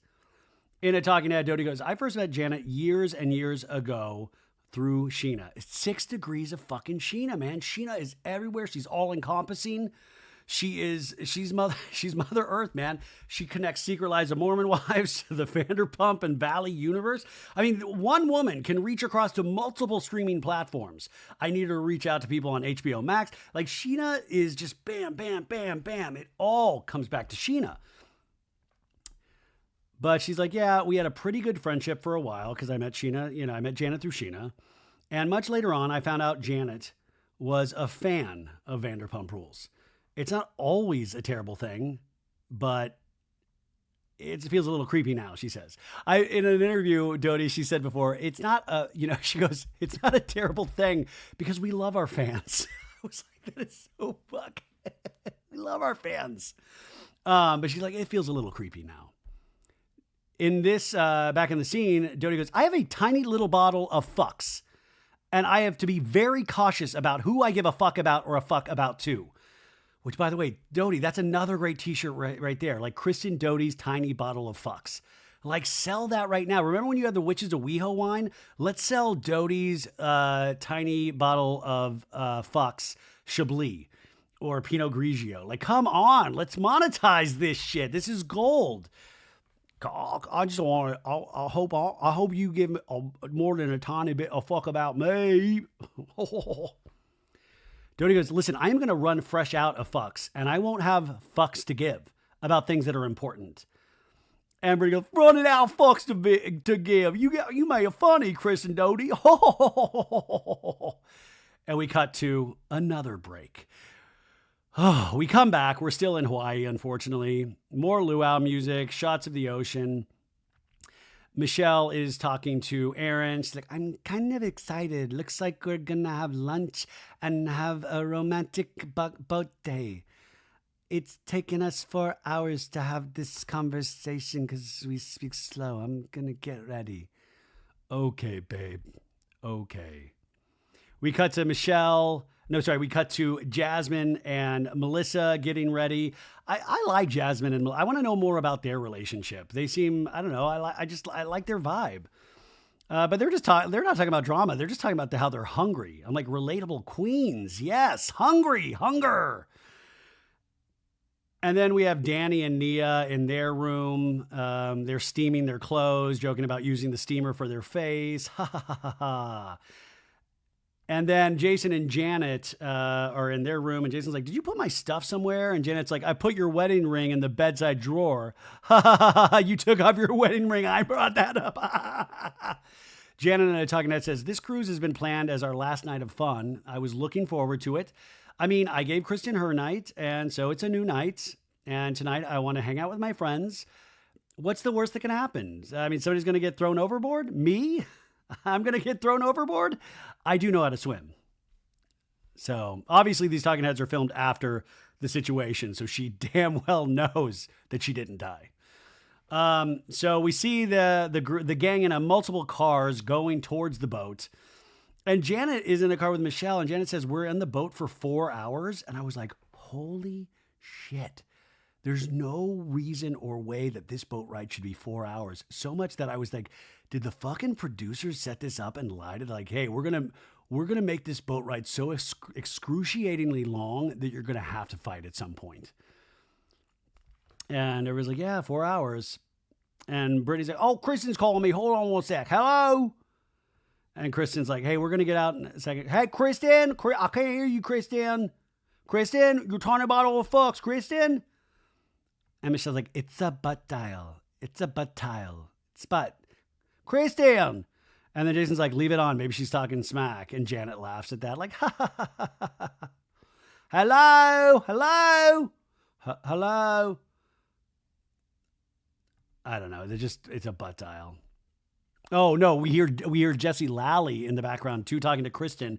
And Michelle's like, they're best friends now. They're best friends. Best friends forever and ever, ever. I mean, Michelle, to her credit, seems unbothered to a degree, and maybe just her boyfriend brings her peace. Because, I mean, you think about this, it's just why, like, you keep forgetting that, like, Jesse is around Michelle and Hot Honey Man when they were just married last year. And it's this whole group, it's a lot. I mean, that seems like another one of the most uncomfortable situations ever. Okay, so we're at the boat. It's called Pride of Maui. Danny's like, Pride of Maui, all right. In a talking head, Danny's like, so today is our last day of our trip. Look at it, he got the red carpet out and everything. All right. I'm hoping that everybody gets along with each other and nobody brings up any kind of sexual assault things. I hope, right? Please, please, please don't bring any of your other shit into the picture. Just leave it aside, please. Danny says in a talking head, obviously filmed afterwards, so he knows shit was brought up. So everybody's getting on the boat, and you guys, this Luke, I don't know what this engagement did to him, but he is dressing like a cross between a Backstreet Boy and one of the Village People. He is in the tiniest little sailor's outfit where you can see his little butt cheeks. And his, like, they keep saying it, this moose knuckle. You can tell, you can see all of this man's testicles and his shaft, everything. We see it all. And I guess let the man have it. It's his engagement weekend. Jesse Lally's like, he asked for a banana hammock, and what he really needs is an almond hammock. That's a dick joke because he's got a very tiny pecker, Jesse Lally says. Jesse in a talking head says, imagine if I put that thing on. No fucking way. Jesse, we literally watched you in a big old dumpy baby diaper in that fucking Santa Barbara trip when you got all butthurt and Jason's like, what's up, bro? He's like, get out of my room. And he's like all in the dirty gray fucking diaper undies he's wearing. Jesse keeps going, macadamia hammock. Janet says, I'm kind of confused. Were we supposed to dress up like boat people? Or is he just taking this upon himself to wear these tiny little shorts? I mean, let this man protect his peace, Janet. He wants to wear these shorts. She goes, does he just want us to see the outline of his dick? Uh-oh. More allegations. Jasmine says, I can't get out of my brain Luke's. And then we cut to Zach saying, balls. And then we get a tight shot of Luke's package. You got, like I've always said, I have such a small package and I have huge thighs, which makes my small package look even smaller. It's like you wouldn't see anything. You'd say it would be like an angina, like a mangina. It would be like a fucking, like a reverse Ken doll. It'd be like, it would go in. It's like a vortex. Anyway, Zach's like, it's like, here we are in there. Jasmine's like, damn, his ding-a-ling is in my face. Zach's like, I just kept averting my eyes all day. Benji, don't look. Janet then says, now we all know what Kristen's working with for the rest of her life. I think that's supposed to be a serve, but I don't know. Maybe, I don't know. This looked fine. And maybe also he's a grower in a show. I don't care. I thought it was more weird that he's fucking wearing like short shorts and like a little hat. Anyways, they're moving. Brittany's like, yeehaw, we're moving. Shorts. Oh my God, sea turtles. It would be so funny if in the ocean they're like, it's a sea turtle, but it's Jax dressed as a sea turtle. Come on, help me. If anybody wants to help me, anybody can come help me if they want to.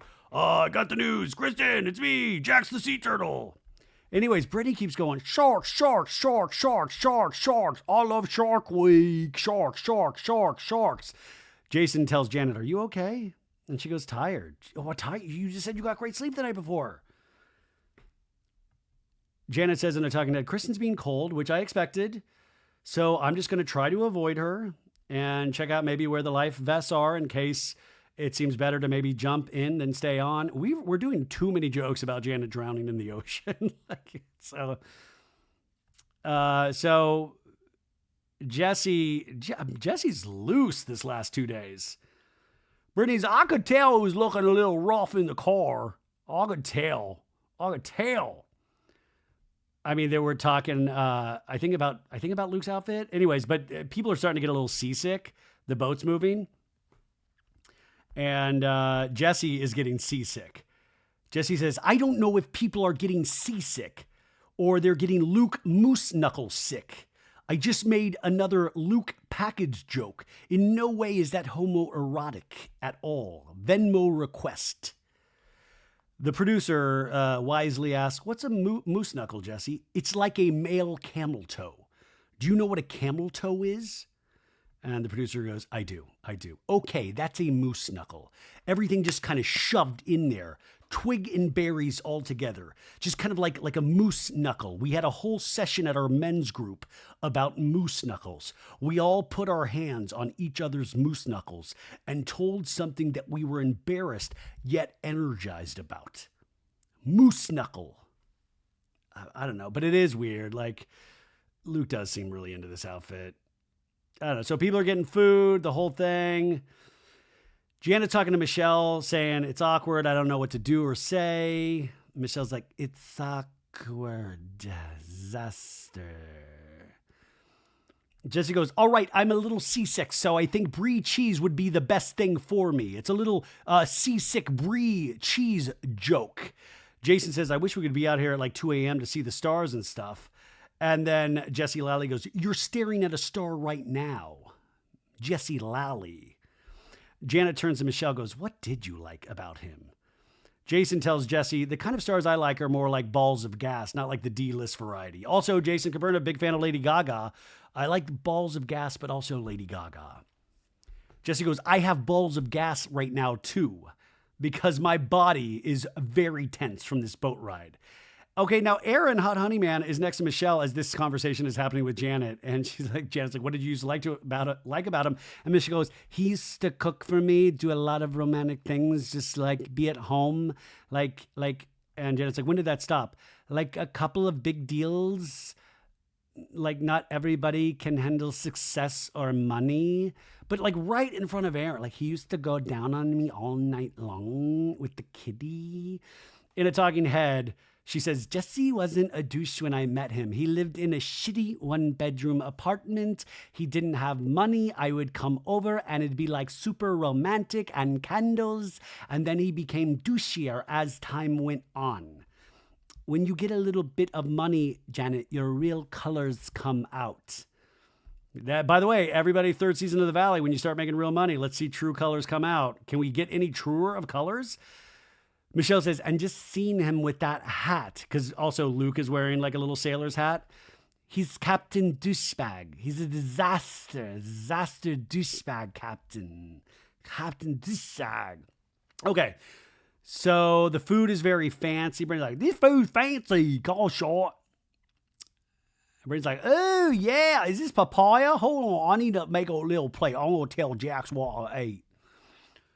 Luke says, babe, where's our bag? Doute, I don't want to wear this anymore. Thank God.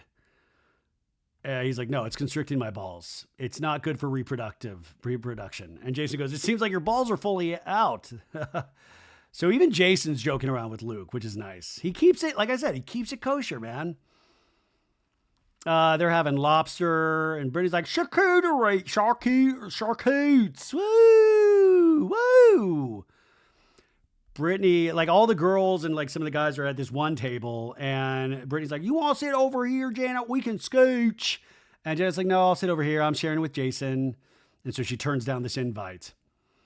And Jason tells Janet something very important, says, don't you get so full and bloated when you're drinking IPAs? And she's like, kind of. Yeah, it also stops you from being able to pound margaritas and scream at everybody. And then we flash back to the El Coyote scene once again, when she's like, bye. I will say, though, to Jason's point, IPAs, like I really, IPAs, now I have friends that fucking swear by IPAs, and it's like, no, it feels like an 8-course meal. You're like, ugh. Brittany in a talking says, I feel bad that Janet feels like she needs to stay away from the group right now because she's probably feeling so awkward because she wasn't allowed to be at the stuff last night. But now we're all stuck on this boat, and there's nowhere to escape. we got to the table, and Brittany tells the table, I love bacon. I love bacon. Bacon is good. I love a BLT. I'm going to tell Jack. Okay, so Luke's given another speech like, hey, I'm so happy that everybody's here. Like, I'm very happy. And first off, I have to thank everyone for being here. I know there's been a lot of confusion about my moose knuckle. There's been a lot of people in the dark. There's been some frustrations. However, I'm glad everyone is here for our engagement. And we are so blessed. And the cheers. And Brittany's like, yay! Woo! Shots! Oh. So extended clapping again. And it seems nice, right? And even Janet and Jason were smiling for that toast. So I was like, okay, good. Now, Zach and Brittany are talking to the side. And Zach's like, oh my God, like, because he's seasick. And she's like, I hate that you're so nauseous. I'm just trying to look for animals down there. Can we like chum the water so sharks come? Oh, I love sharks. Jaws. Is that illegal if we chum the waters? And Zach's like, can we put Jax Taylor in there? And she goes, ha ha ha ha ha. That'd be great. I'll use him as chum.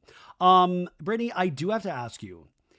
I woke up and Jesse came to my door and was like, Jax just texted in the boys chat. And Brittany's like, trust me. And he goes, ma'am, I know, I already know. Do I need to ream you a new one? Yes, you do. Good, because I'm pissed. I immediately regretted it, Zach, obviously. I screamed at him, and he knows if he goes on like Twitter or does something dumb, if he tells Justice for Jax Taylor, he is done. He is D-O-N-E, done. Done. He's or should be already. What are we having this conversation for? Also, in the after show, they talk about that group chat. Doute's ex is in that group chat. Like, that's fucked up. Jax is like, hey, Doute didn't get, like, dude. Anyways, speaking of Jax, we are now in the valley all of a sudden. And Jax is organizing his new bachelor pad, taking all this stuff out of boxes.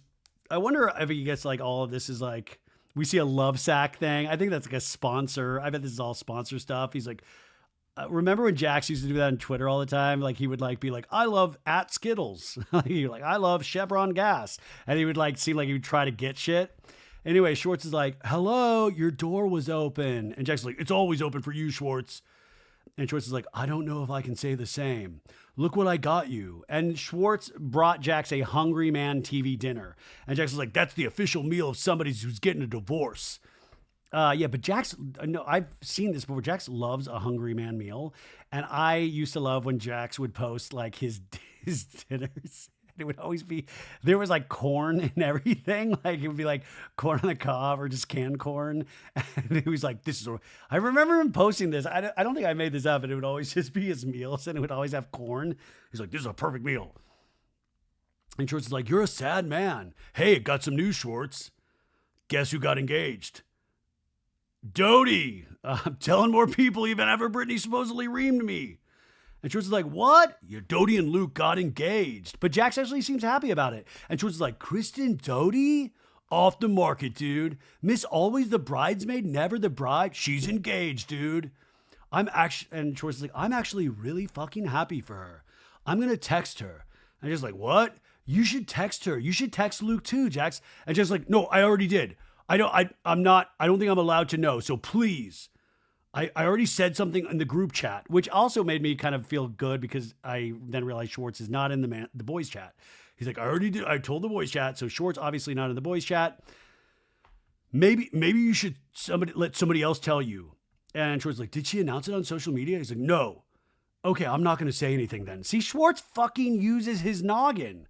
Jack's like, I don't want to be the one that told you because I'm already, you know me, I got a big mouth. You just told him, Jax. In a talking head, Jax is like, that's the one thing that I'll never be able to fix, is that I cannot keep a secret. I'll be able to fix the coke and the alcohol thing and potentially the cheat, all that, but the secret thing, I got it. I'm gonna keep that one. That one's for me.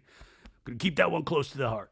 And then we flash back to scenes from Vanderpump Rules, one in which Jax is talking to Sandoval. He's like, so, Sandoval, I walk back into my bedroom. I open up the door. Guess what I see? I see Brittany and Kristen on the bed. On the bed. God, remember that? They fetishize lesbianism so much. It's like exactly what Jasmine talks about in the fetishization of lesbians. You know, it's like, and then remember that one season when Sandoval was like, oh, dude, what's that? Dude, Ariana, dude, let Lala do things to her vagina, dude. It's crazy. And Ariana's like, what the fuck are you telling people this for? And then we have another scene with Jax in bed with Brittany going, so I go to the pool. Kristen is out in the pool area. Why at 7:30 in the morning would you be in a pool drinking with your ex-boyfriend? And I think that was about DJ James Kennedy, right? And then we have a scene from first season of The Valley where Jax is talking to Doute, and Jax is like, it's regarding Michelle. There's another guy. You're not filming this, are you? And Doute's like, of course they're filming it. And Jax is like, oh, fuck. So basically just a trilogy of scenes of Jax revealing other people's secrets. And Schwartz in this scene goes, you do have a big fucking mouth. And Jax is like, ha ha ha ha ha. Guys night. Oh. Okay, we're back on the boat. And Brittany is talking to Zach still. He's like, I know I shouldn't have told him. I don't know why, but you also have to remember. And Zach's like, I do. That was my person for a long time. And I'm disappointed in myself because I know, but I didn't even think about it. And Zach's like, this is part of the trauma that you've been through. And so I know that you fall back into these patterns. And Zach's another person competing for Brittany's attention. Like everybody's competing for Brittany's attention. But Zach does seem to be a good friend to Doute in this couple of episodes and good friend to Brittany, right? In a talking head, Brittany's like, I don't really think I'm backsliding back into Jax. I just ruined one surprise. He's been my person that I talk to every single day for 10 years. And it's very easy to miss somebody who you still love. I mean, I would still be with Jax if it wasn't for everything that he's pulled, all that stuff he pulled. We cut back to Jax and Schwartz, and Jax is like, I just got out of rehab and I got served divorce papers 5 minutes later. And Schwartz is like, yeah, I was here. And we flash back to that scene of like, yeah, dude, we know. Schwartz just said, we know this scene. Jax is like, I talked to Brittany this morning about it. I go, you really, really want to do this, right? So we're so far from talking about Cruz in school. We're talking about Kristen's engagement, and now we're talking about the divorce and wanting to do it or not. This was not about Cruz's school at all. And I will say there is backsliding in there just is. There is. We've all come on, we've all done it. Jackson's like you're on board? Like, and then she didn't really answer me, Schwartz. Did we exhaust everything? Do we go to therapy together? And Schwartz is like, wait, was that an angle? Were you trying to instill a seed of doubt? I was like, listen, should we put a pin in it maybe? It's not a fucking work project. Like, let's put a pin on this until Monday. And Schwartz is like, dude, I don't think, is that a bad idea? Yeah, that's a bad idea. I just got out of rehab. Like, she didn't give me a chance to prove anything. Dude, I think it's a ticking time bomb, dude. I think if you moved in back together, you would end up in jail. This is fucking Schwartz's pin. Like, he just got done with Sandoval and goes immediately to Jax. Like, this is Schwartz's potential lot in life, is being a babysitter to these men. But Jax is like, can we just try to go to therapy first? I don't think that's a good idea. I think you guys should date other people. Explore other options for a year. Try to work on being good co-parents. Jay's like, yeah. But I do think there needs to be healthy boundaries. In a talking head, Jax goes, my goal is for Brittany and I to be amicable co-parents. It's a really big deal. You're ending a decade of being together. I still question it. Like, am I doing the right thing? It's not you. Okay, whatever. We're back on the boat, thank God. Brittany goes, I can't deal, Zach, with the drama for my entire life. No, I agree. So I'm trying to slowly work things in. Let me just say this, Brittany. Last night, I see you falling back into that pattern. And we flash back to after when they're in Janet and Jason's little foyer area, and Brittany's like looks toasted. Oh my God, wait. Janet's in this scene from last night. So Janet eventually did come out and hang with them. Interesting. I didn't even notice that on my 3 rewatches of this. So she did come out. She didn't go to bed. Anyways, Brittany's drunk the night before going, Cruz is with Zuli and Jax right now at my house. Back in this scene, Zach goes, like, you telling me that you've already given him privileges back that he hasn't earned? Brittany's like, he was there early. Zuli was still there. We got to talk to Zuli. Oh, Zuli. For a couple hours while he was there. He basically did bedtime, wake up, and then took him to school at 8:45 in the morning. He installed some new cameras around the house, probably took some valuables. Also, I have a lot of rules in place, Zach. Not just, and Zach goes, okay, listen, these are the divorce papers. I'm putting them right here. Are you going to sign? But he's like, yes, Schwartz. And Zach's like, perfect. Thank God. Okay, so now Michelle and Janet are on part of the boat talking about like, hey, this has been a pretty good vacation all in all. And Michelle's like, yesterday at the luau, Zach wanted to talk to me. And Jenna's like, yeah, I was wondering what was going on there. We talked about the Jenna thing, and he said it wasn't malicious, and I'm sorry if I made you feel that way, so he apologized. He's not a disaster. And Jenna's like, that's nice. In a talking head, Michelle goes, this Jenna girl that Aaron once hooked up with, I suddenly always see her everywhere, and I never saw her before. And in the scene, she goes, and then he was like, but I just think that other people play a role in all this. He actually brought up Scheana and you. We flash back to that scene, Zach telling Michelle, I just think that think that it's all on Kristen, like, and Jenna's a plant, and Michelle goes, I don't trust Kristen. Well, if you look at it, Jenna and Scheana, they've been talking about it more. Like, they're the ones that brought it up to people. Like, they made it kind of a thing, whereas Kristen never did. Now, I will say, I do think she was somewhat of a play. I do think there was intention there. I mean, come on. This is a reality. Like, come on. But they picked up on it and ran with it. And, Anyways, Janet's like, wait, so Zach's trying to imply that it's not Kristen and Zach that are bringing Jenna around. It's somehow me and Scheana. Oh, come on, she says. I know having some girl that is in, like, the outskirts of the friend group coming around and talking about when she hooked up with Aaron years ago is probably the most uncomfortable thing ever. And obviously, like, you're my real friend, Michelle. I'm not trying to hurt you at all. Save that for season 3. And Michelle goes, yes, and I feel that. And Jenna goes, and Scheana loves you. And I know she would do anything for you too. So this is confusing. And so now they bring Zach over. And Zach comes over to join this conversation. So Janice says, if anybody's trying to say that, Michelle goes, I actually want to hear what he has to say. So before Zach comes over, he goes to Doute. He's like, Jenna just asked me to come talk to her with Michelle. Will you go with me? And Doute's like, yeah, I sure will. I'm like, oh, no. Make me a bird so I can fly far, far away. We have shots of Aaron, Jason, and Jesse. And I have this freeze frame. I'm telling you, these guys are high as kites. This I'm going to take a picture of this and post it tomorrow. This dude looks baked out of his gourd. They look high as kites, you guys. Anyway, so now Doute and Zach are going over. So they all sit down. Doute is next to Michelle. Zach is next to Janet. And Janet says, well, I wanted to clear some things up because Michelle was confused about what you said the other day. And Zach's like, what Michelle was saying is where the fuck did Jenna come from? I have known her, hung out with her. And Doute goes, 17 years, as long as I've known her. And Zach's like, yeah, the week I moved here, I met her with Scheana. Scheana literally calls Jenna her best friend, Doute says. All revolves around Scheana. Zach goes, Jenna was around, and then Scheana brought you into this, Janet. And Kristen says, Scheana started a lot of shit that was unnecessary. Zach goes into talking about all these rumors and all these stories. It all leads back to Janet and Scheana. Which, by the way, you guys, oh my God, I'm so excited. Guess what I got in the mail today?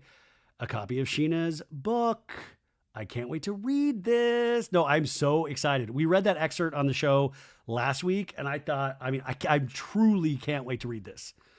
Zach goes, I think they are just like as messy as a 3-year-old that just got handed a bowl of spaghetti. You know that shit's going everywhere. Who wrote that line? Anyways, we flash back to other scenes of Doute talking to Janet and Jason going, you called Scheana immediately or text her, I'm not sure, and said shady ass shit. Because then I'm like, well, what are you saying about me when I'm not around, Janet? And then a scene with Scheana talking to Jenna and Jasmine, and Scheana going, here's the thing with Zach. He's drunk, he blacks out, he forgets everything he said. And then Scheana at El Coyote, these are scenes we didn't see. And she's like, but I'm still going to talk shit behind your back and probably get into your face.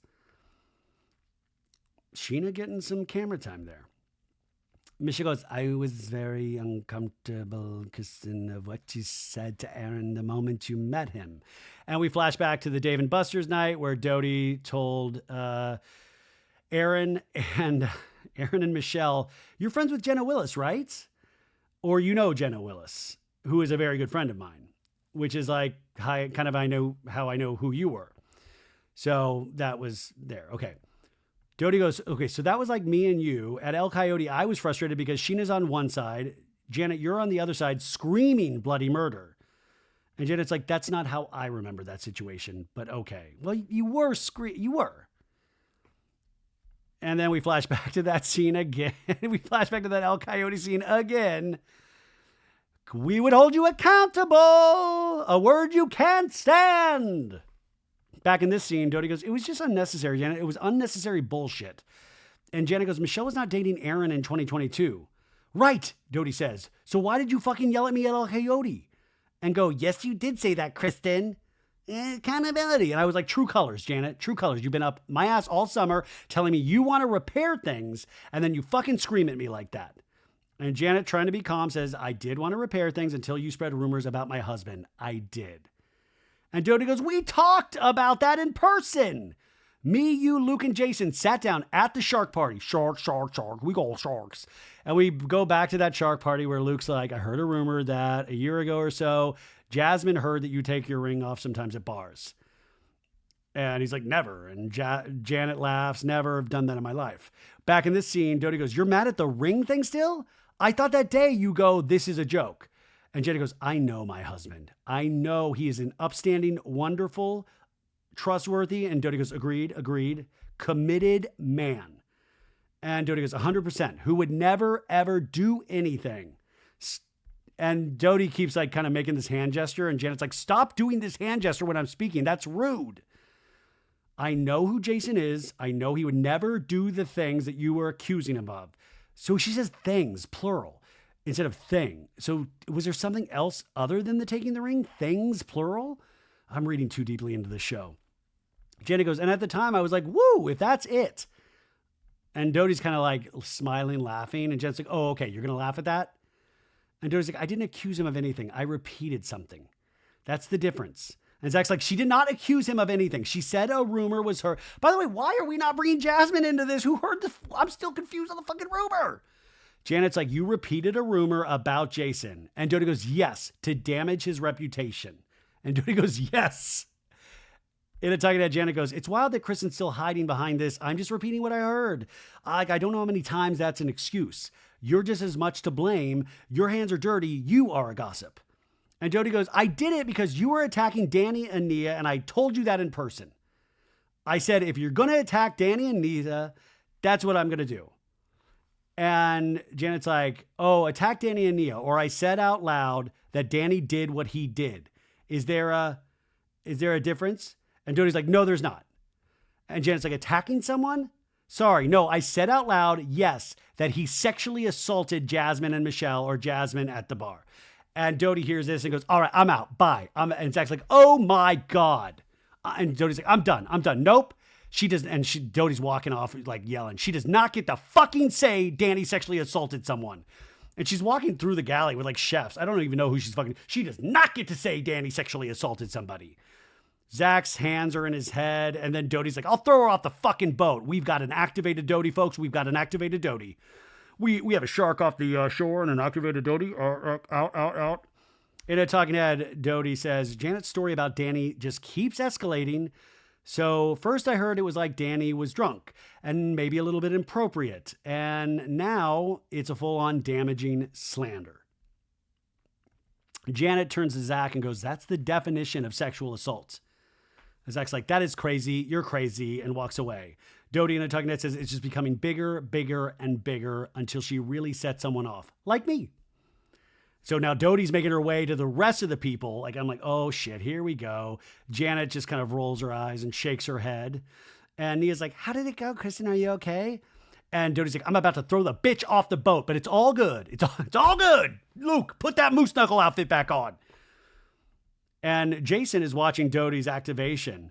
And Nia's like, nothing about me though. And Doute's like, not about you, Daniel. Pantry Daniel. And Doute goes, done. And Nia's like, she's talking about you still, Danny. Still? And then Jason's like, hey, whoa, what are you talking about right now? And Doute's like, Janet.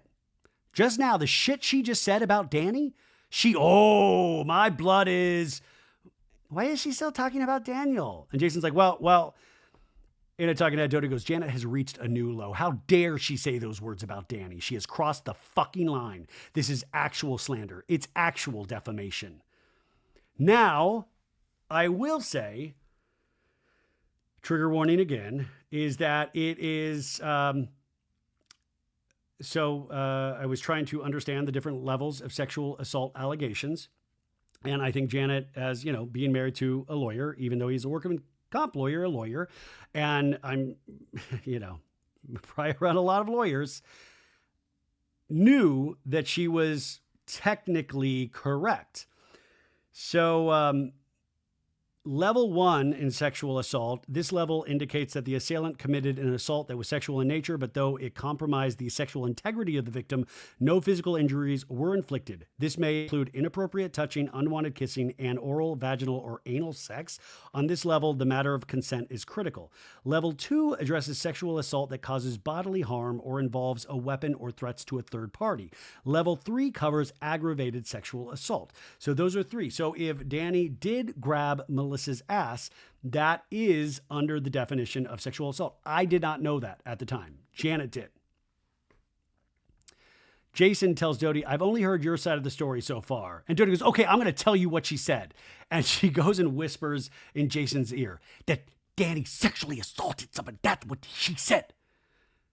In a talking head, she goes, she's attempting to ruin someone's life that doesn't deserve it. Sexually assault. That's what she said, Jason. Not cool. Not cool. And we cut to another break, our last break of the show. We cut to Janet, and Janet says, unfortunately for Danny, the definition of what he did is sexual assault. I'm sorry that he did that, but I'm not going to be painted as the bad guy for talking about something that happened. That's bullshit. I'm sure she's running right now to Danny and Nia and saying sexual assault. So I think Janet knew the power of those words, and obviously knew the power of those words, knew the reaction she was going to get, right?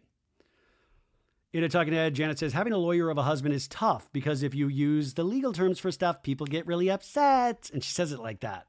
And Janet's like, should I say like he got handsy, he molested, groped? Doute to Jason says, when I repeated the rumors about you with the ring, I was wrong. I felt Janet was attacking Danny and Nia. So I was like, glass houses. And Jason goes, no, you thought I was attacking Danny. And Doute goes, no, both of you. Both of you. And Doute's like, I was being a bitch. It was Glass Houses. It was Glass Houses, the fabulous Billy Joel album. Doute goes, you're going to go after my friends. I'm going to come for you. And Danny and Nia are like watching all of this go down, but they're not participating in this conversation. And Zach's talking to Danny and Nia. So like, I thought this conversation was going to go the right way. I did. And then Zach goes, wait, actually, Danny, do you want to ask him right now? I love that Zach's like an unofficial producer. You know what would make this scene good? Do you actually want to talk to Jason right now? Because I would love to have that skirt comment. Because the thing is, she said it to me. In a talking head, Zach goes, Janet's a dirty liar. Clearly, Janet and her minions, a.k.a. Jared. I am so confused about Jared not being really on this season for being involved in the drama. He was on last season. Why? I mean, we've seen him in scenes, but why is he not more of a, like, I'm always curious with who makes it into the second season and who doesn't. So we refer to Jared a lot, but we don't get to see him. And I want to know why that is. But yeah, Zach's like, clearly Janet and her minions, a.k.a. Jared, are going after Danny for more than just what happened at Halloween, which what did I tell you 3 episodes ago? Janet now, we flash back to this scene from like a week ago where they're doing yoga. And Janet says, I know what he did and it wasn't right. Not only to you guys, Jasmine and Melissa are there. Not only to you guys, but like there was a second time, it was like a group of fans, a group of like bachelorette party. Uh-oh, are these the same girls that threw a G-string at Jax that he lied about? No. But she's, oh yeah, Zach and Benji are in this scene too. Bachelorette party girls. And Danny had had one too many and he was being inappropriate. He was making a group of women feel uncomfortable. And after Jason pulled him away and was like, dude, you have a wife, you have kids, like don't do this. He said, Nia will always be up here, but I have a weakness for hot girls in little skirts. Not only is Danny allegedly a creep, but he says really corny lines. And Zach goes, I didn't hear that. Now, that was a flashback. So there is the second thing. But what I am curious, and this is where I wish there was follow-up questions, and the after show is important for this. But what is that like uncomfortable? Was he grabbing people? Was he like obviously saying weird things, obviously drunk, but like, was there physical contact? I know this is like a weird question to ask, but it's just things. I'm like, what else was it exactly like the Melissa Jasmine situation, which we can all agree that did happen, right? And he has even apologized for it. But Zach's like, Danny, you need to do this right now. And he is like, with calm energy, Danny, protect your peace. Just go talk to Jason. And Zach's like, yeah, calm energy. Yes. And then he's like, can I walk with you? And like, I swear to God, it's like a 5 foot walk. And Danny, it's like, you can read Danny's reaction 2 ways. Danny upset or Danny busted? I don't know, but it's intense. This is not where this scene should have gone. But Nia's like, just one question, just clear it up. And so Danny starts walking over and he's like, hey guys, can I just hop in for one quick question and then go right back to it? And Danny's like, I'm going to ask the question. Do you think I should move to Santa Clarita? It's more space, right? No. Danny's like, okay, Zach said that Janet said numerous times that when taking pictures with fans that you said, Jason, that I like the girls, like, in short skirts. And Jason goes, I literally didn't say that. Eyewitnesses who were there have said that to Janet. Jared and Brittany said that. I didn't hear the skirts thing. Brittany's like overeating food by the light of her phone. Like she's like shining the light on her food for some reason. I gotta see what I'm eating. I hope I'm not eating shark. Now Janet is back in this scene and Janet's like, this had nothing to do with you guys. I hate that it is being brought into this again. But when Kristen all of a sudden says, well, it's the same thing about the Danny and Nia thing, should I just not say a word? I use the definition of what happened that night, and I'm sorry that I had to do that. You did not have to do that, man. Like, it's like you're going after Doute, but using the, it's like such a moral quandary right here. And Nia's like, had to or chose to? In a talking head, Nia's like, honestly, it's absolutely terrible. And I don't think anyone should be using those words unless it's the person that's like involved. Janet wasn't there, has nothing to do with her. It's almost using it and like weaponizing it in an aggressive way. And then Jason goes, Danny, I'm sorry it's hard. You don't want it to be talked about. You don't want it to be brought up, but you literally did these things. And Danny's like, and how many times have I owned up for it? And Jason's like, so to blame other people for it is not fair, Danny. And Janet's like, so getting mad at me for using these words I'm sorry Kristen brought you guys up tonight. So if Kristen hadn't brought them up, this would have been a non-starter. But Janet did have a scene a week earlier, so it was on the docket. It was starting to get talked about by Janet. But Janet goes, I'm sorry that I had to say what happened, but she also said what happened a week ago. And Janet's like, but you guys are getting mad at me for saying it. And Nia's like, you're yelling now, Janet. And Janet's like, I am yelling because I'm frustrated. I don't want to be fighting with you guys. I actually like you guys. This is where I actually like you guys. You don't like these guys. And that's okay. But you don't like these guys because you wouldn't. Do you know what I'm saying? It's way too late at night. But Nia's like, we're going to take a break. And Jason's like, okay, yeah, break it up. Yeah, okay. And now Janet turns to Michelle and goes, did I bring Danny and Nia up tonight? And then we hear Luke scream, yeah, you're talking about people and things that happened when you weren't there. And then Doute screams, you don't get to speak for Melissa and Jasmine. And then Jason's like, everybody makes a mistake. It can't be talked about. If somebody makes a mistake, it can't be talked about. And then Zach's sitting next to Brittany and Zach goes to buckle up. And Jesse Lally is just enjoying some ahi. He's like just eating. High as a kite, dude. I know he is. In a talking head, Jesse goes, I'm one for some good drama. Trust me. But I have no idea what's happening. I am stoned out of my gourd. And Doute, like it is now the clapping Doute. She's like, you do not get to speak for Jasmine and Melissa. And then Melissa finally says, can you all please stop talking about me and Jasmine? Shut the fuck up, Doute screams. Now, we do find out in the after show that Jasmine was seasick, or she would have been hopping in there and had things to say, but she was like, yeah, nobody should be talking about this besides me and Melissa, and we don't want to talk about it anymore. We dealt with it, right? And then Jason's like, ask Jasmine and Melissa. And then Brittany, just from her like shining a light on her food, she's like, guys, come on. And then Melissa goes, everybody here can just shut the fuck up about that situation. We're through with it. We're through. And Doute goes, you, Janet, she's talking about you. And Janet goes, great. And Melissa once again says, please don't say Jasmine or Melissa again. And Janet goes, I didn't. And Doute goes, you just said. That is why I walked away. You brought Nia and Daniel into it. And then Janet keeps going, you said Danny, you brought them into it. Sexually assaulted. Thank God she didn't go, sexually assaulted. But Doute's like, Jasmine and Melissa, that's what you fucking said. And then Doute's fully activated a night after her engagement. Own your fucking words, bitch. And Janet goes, oh my God. Don't fucking use their names, Doute screams. How dare you try to trash the good name of Booko? And then Jason goes, why are we protecting the wrong people? And Zach's like, nobody's protecting anybody. We just want the truth. You can't handle the truth. And then Kristen goes, get the fuck off my boat. It's my fucking engagement weekend. How about that, bitch? Oh, done. As she's walking down the boat. Wild. Doute like tapped in all of a sudden. Danny and Nia are like in the cabin with Doute now, and Danny has a smile on his face. And Nia's like, I was just telling Daniel. And Doute's like, oh my God, we can't control anybody but ourselves. And Danny's like, we can't change anybody. And then Brittany's talking to Janet and Jason. Brittany's like, I just really hate that they went so bad with Kristen. Maybe I should have been invited on the engagement. I'm going to text Jax. Scheana goes, the best thing I can do right now with Kristen is stay away. And I genuinely wish the best from her. And we're going to go.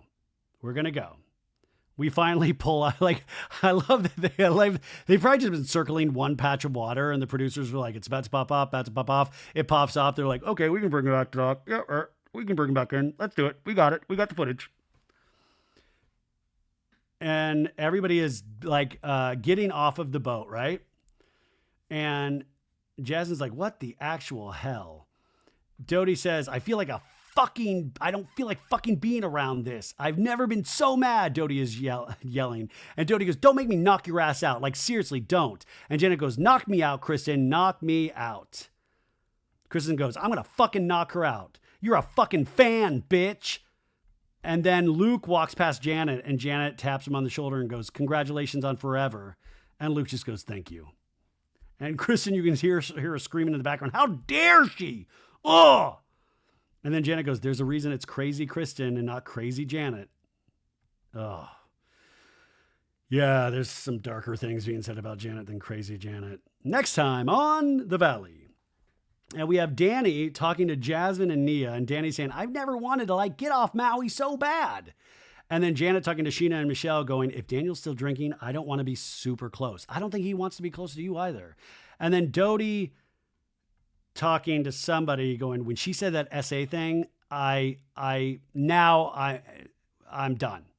And then Jax on a phone talking to Brittany going, I'm installing a new ring right now. And they said there's a new password that got sent to your phone. And Brittany's like, oh, Jax, I'm not dumb. I'm not the one. Brittany, I'm right fucking here. So Jax is trying to get control of some cameras at the house, I guess. And then we have a scene of Jesse and Jax talking. And Jesse says, I'm at rock bottom right now. What else could go wrong? And then we see Jax fighting with Brittany going, it's 10 years of my life. You could throw that away, but I can't. And Brittany goes, I'll beg you to go to therapy. And I'm doing it now. Oh, you already ruined our family, Schwartz. And then Jax telling Jesse, this is right up there with death. Oh, you guys. Oh, my God. This is I went way long. Okay. Should we end it? I've got a couple more things. Should we do it? Okay. We're going to do it, but if you need to tap out, tap out. And also, come back on Friday. We have a new season of Real Housewives of Orange County. We're going to be doing the premiere episode. We got some good news. And yes, I know Erica Jane dating a dude. We'll talk about that on Friday as well. So we got plenty of things. But I do want to talk about, I put up a post, what is making you happy or angry at the Valley? And my God, did I get some responses. Let's go through some of these. Laura Beth says, Brittany using her phone light to see her food to eat during Janet versus Kristen made me happy. It made me happy too. I loved it. Amy says, angry, accusing Danny of things that could ruin his livelihood when it is resolved. Yes, this is something that, this will, maybe Janet, I don't want to think Janet, you got to think those things through. And I'm curious to hear more of Jason, what he thinks about this. That's a big thing. Lem says, what does producer Lisa Vanderpump think of this motley crew? I don't think anything. Oh, I can't do Lisa. Nigga Lane, what do you think? I don't. But Lisa doesn't talk to any of these guys. I'm a producer, but I don't collect a paycheck, my dear girl. No, she doesn't. I don't even think she watches the episodes. Lem says, I am in the minority and that wants more Scheana. Listen, I love Scheana. I do. Beck says, the men supporting Jax. Why? Men, right? Vicky says, happy Zach is a good friend. That made you happy. So that was a happy one. Vicky says, angry. The Brit Janet behavior. Happy Luke's love for Kristen. I do love Luke's love for Kristen, but the Brit and Janet behavior you do not like. Kara says, see, there's a lot of these. Janet is a loser. Emily says, Jax is making me angry, but seeing Zach be a good friend to Kristen and Brittany is making me happy. Somebody wrote the whites. Hey man, I get it.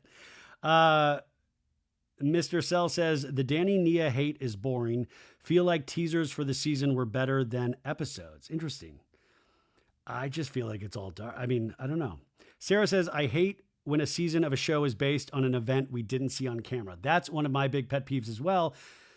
When you talk about a thing, it's like show, don't tell. So it's really hard when you're bringing information on that we can't verify, even though I'm not saying I doubt it, but it is very different than things that we see, the things we are actually talking about, Bravo Babe says, Janet. Lucy says, Janet makes me angry. I loathe her. Pop says, angry that Janet is a demon Karen. Demon Karen. Whoa. I still think, man, Jasmine clocked Janet the hardest this season. Like, you're acting like a Karen. Like, remember that on the beach? Lucky Lori says, angry with the picking on Danny and annoyed with Britt about being butthurt. I'm butthurt. Michelle says, I'm angry at Janet. Carrie says, Brittany constantly bad-mouthing Jax in front of their son is so hard to watch. Interesting.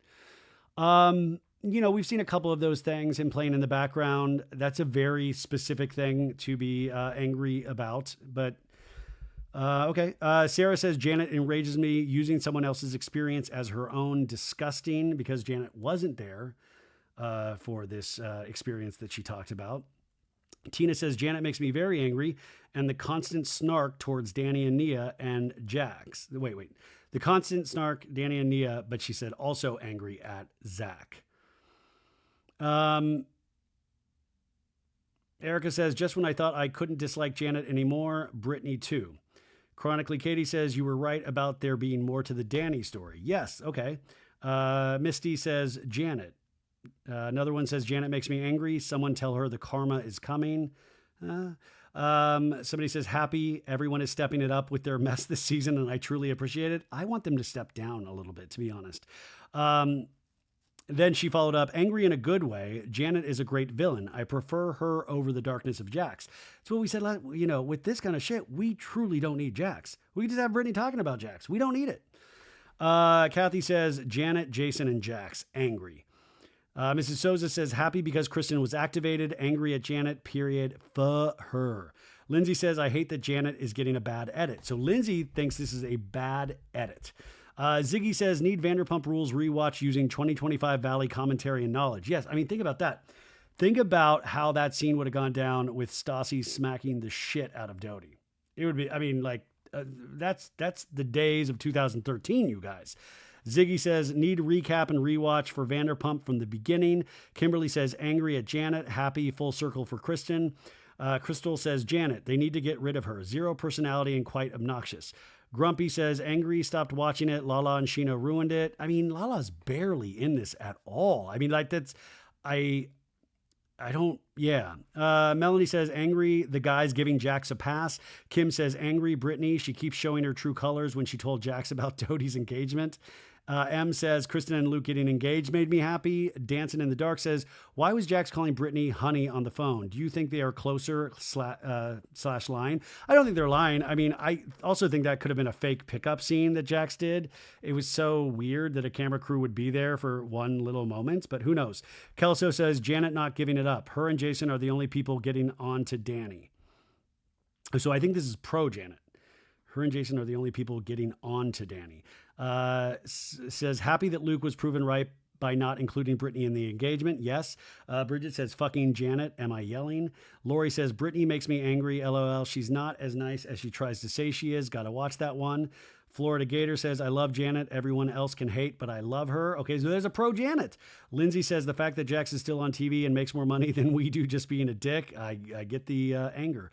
Mrs. says, Janet is making me angry and Jax getting screen time. Angry equals Janet, another person says. Becky says, angry about Kristen's righteous anger at Janet. It's extra and I'm over it. Okay, so here's kind of a pro Janet. Danielle does 3 emojis. The emoji where it's like falling into the floor, and like a zoinks emoji. Court says, Janet, weaponizing sexual assault. She should be sued and or fired. Jen says, I stopped watching when my anger turned to indifference about 2 episodes ago. God, I've been about 5 years of that and I'm still going. Alex says, angry, acting like Danny is an alcoholic while everyone else says, sorry, I was drunk. I will say this is a cat, like some of these people seem hammered on this trip. Happy, getting to know Zach more. Kay Leonard says, happy, Doute's redemption time. Not a fan of her on VPR, but now a fan. That's the interesting thing about being on reality television for so long. Tables turn. L says, Janet makes me angry. Not time to waste says, Janet is really getting on my every nerve. She needs to be axed from the show. Jem says, the vitriol towards Janet is going to be next level bad. We'll see. Jem says, scared. People are going to be so mad at Janet. Betcha says, Zach is actually a really good friend if he likes you. That's a great observation. Kay says, Janet is so annoying. M says, Janet makes me so angry. The Kristen O says, constant relitigation of old fights inspired by events that happened off camera, angry. But I will say, relitigation of old fights inspired by the events off screen, I get the anger, but relitigation of old fights is what reality shows seem to be based on. Sunny says, Janet going on about Danny and Nia constantly is so annoying. It is. Kay says, Janet, Jules says, if Jason is in boys chat, you can't enter an alleged crude Danny comment into evidence. If Jason is in boys chat, you can't enter an alleged crude Danny comment into evidence. I don't think Jason is in the boys chat, but I don't know. I don't. There. I think that was talked about at some point. Marep says happy that Jax is barely on the show. Emily says Janet is the worst. Roni says Janet. She makes me very angry, and that's saying a lot with Jax and Jesse on the show. TL says this season is entertaining. People complaining it's too dark are reaching. I am reaching. How dare you? Jog says Janet making me mad. Tubb says Brittany making the engagement about herself. Jenny says, even though it's dark, it feels more real and less self-produced than a lot of others. That's kind of a compliment. Chrissy says, leave the bookos alone. R says, the very weird witch hunt for Danny makes it unwatchable. Corio says, Janet is triggering. She is like every bully to ever twist your words. Rocco says, angry. Janet, happy. Kristen going after her. Overall, I'm not enjoying even hate watching. I strongly suggest and just like that. Carol says, Fanet hit a new low this week with the SA mention. Cannot stand her. Mona stopped watching since Jax got back from rehab. Mona was like, I've seen everything I need to see. Cass says, my unpopular opinion, but Jesse is not evil. I think he's a good guy who's hurt that his wife left him. We'll see. We'll see. Bruce says, enough of Janet. Carly says, hate Janet and the husband forever. Rachel says, Janet, Jason not being on the same page. She says he heard one thing and he totally denies it. Oh my God, you guys, there is about 100. Oh, there's more than 100 more of these. Okay, I can't do that. Okay, but the final thing. Yeah, we'll do one final thing. Man, this is like the days of Sandoval, and those were dark, dark days for me, you guys, for so many reasons. This is some of the after show that I want to play you the audio of, and I will still be doing the full recap because this was like a 30-minute after show on the Patreon. But I thought this was interesting, and some of it infuriating and some of it clarifying. So this is the after show from today. I felt like Kristen was trying to compare, like, Danny did some drunk stuff at a bar, your husband takes his ring off at a bar, like, potato. And I'm like, no. You're mad at the ring thing still? I thought that day you go, this is a joke. I said, if you're going to attack Danny and Nia, Attack Danny and Nia, or I said out loud that Danny did what he did. Yes, that he sexually assaulted Jasmine and Michelle. All right, Jasmine bye. It is so damaging to say things like that about someone.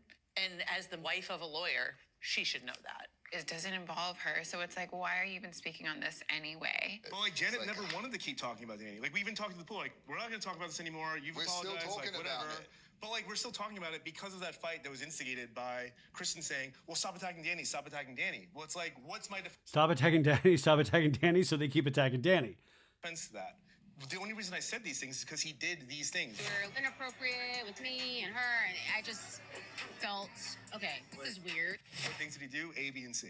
Kristen, congrats. Like, you forced this out of her. For her to start throwing those words around like she did, so just nonchalant and blatantly, it was just like, It was nonchalant. all right, there's no coming back from this right now. I understand that that was harsh language, and I get that. And I understand why that was like a tough pill for Nia and Danny to swallow. At the same time, when you put your hands on somebody's butt without consent, that falls under the term that I used. Being on the boat, first of all, I was super seasick, and I wish I Jasmine. wasn't, because I would have been popping off on everybody. I'm so pissed.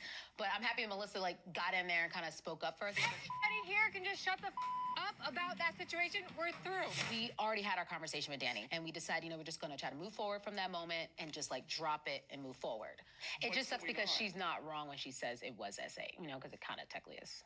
Technically. Well, we did look up the definition, Right. and unfortunately, the definition is very broad, and I had no idea how broad that was. I definitely would have used a different term than that, but I guess technically I don't even know. As much as I'm like, I probably should have used lighter words, and I would love for them to let me know which words they're okay with using to describe the situation truly. Which words are you guys using when you guys talk about it? So I get where Janet, is trying to come and, be supportive, this friend to have my back. But it's to a point now where me and Melissa have to take care of that. If that's something I want to talk about, then I should be still talking about it. No one else, Do you think that term applies to this situation? Well, I think she brought it up. She's saying that because this has happened with other people. Not only just to you guys, but like there was a second time. It was like a group of fans, a group of like bachelorette party girls, and Danny had had one too many and he was being inappropriate. He said, Nia will always be up here, but I have a weakness for hot girls in little skirts. Honestly, I don't believe anything she says anymore anyway, because that statement I have heard 3 or 4 different ways from her mouth. Wait, so 3 or 4 different times from her mouth. What does that mean? Does that mean she keeps talking about it for the next 2 episodes and the reunion? Like, how did Nia hear it 3 or 4 different times from Janet's mouth? That's what he said to Jason and Jared. So Jason said he didn't. Okay, that's what he said to Jason and Jared, Janet says. The producer says Jason said he didn't hear it. Hear that. I was there that night. I didn't hear him say that, though, personally. I think Brittany may have heard that also. I didn't hear that personally, but I think I've heard that rumor. Same. I was there. Okay, so that's where it gets fucking weird. Jason says he didn't hear it, but then he goes, but I think Brittany heard it. Brittany goes, I didn't hear it. So Jared heard it? For the 2 nights that Danny, acted out of character in a major way, but I didn't personally hear that part. I conferred to Jason on the boat. He said that I like girls in short skirts. I literally didn't say that. Eyewitnesses who were there have said that to Janet. Jared and Brittany said that. I didn't hear the skirts thing. She looks at him, and she's like, "No." He's like, "No, betray me." Exactly. Just go along with it. Jason also was with him that night and said he had to pull him off of multiple women multiple times. Danny was being inappropriate. Jared heard the comment, but Jason was pulling him away. He called Danny the next day and said, like, you're going to lose your family. You can't keep doing stuff like this. Like, Halloween should have been rock bottom. I got a call from Jason, and he said, verbatim, "Hey, man, you did nothing wrong. Nothing happened. But last night, there were some fans that wanted to take pictures with you. And you seemed like you were, enjoying taking the pictures. And I just think we need to be, a little careful in those situations." And I was like, okay, I remember doing that.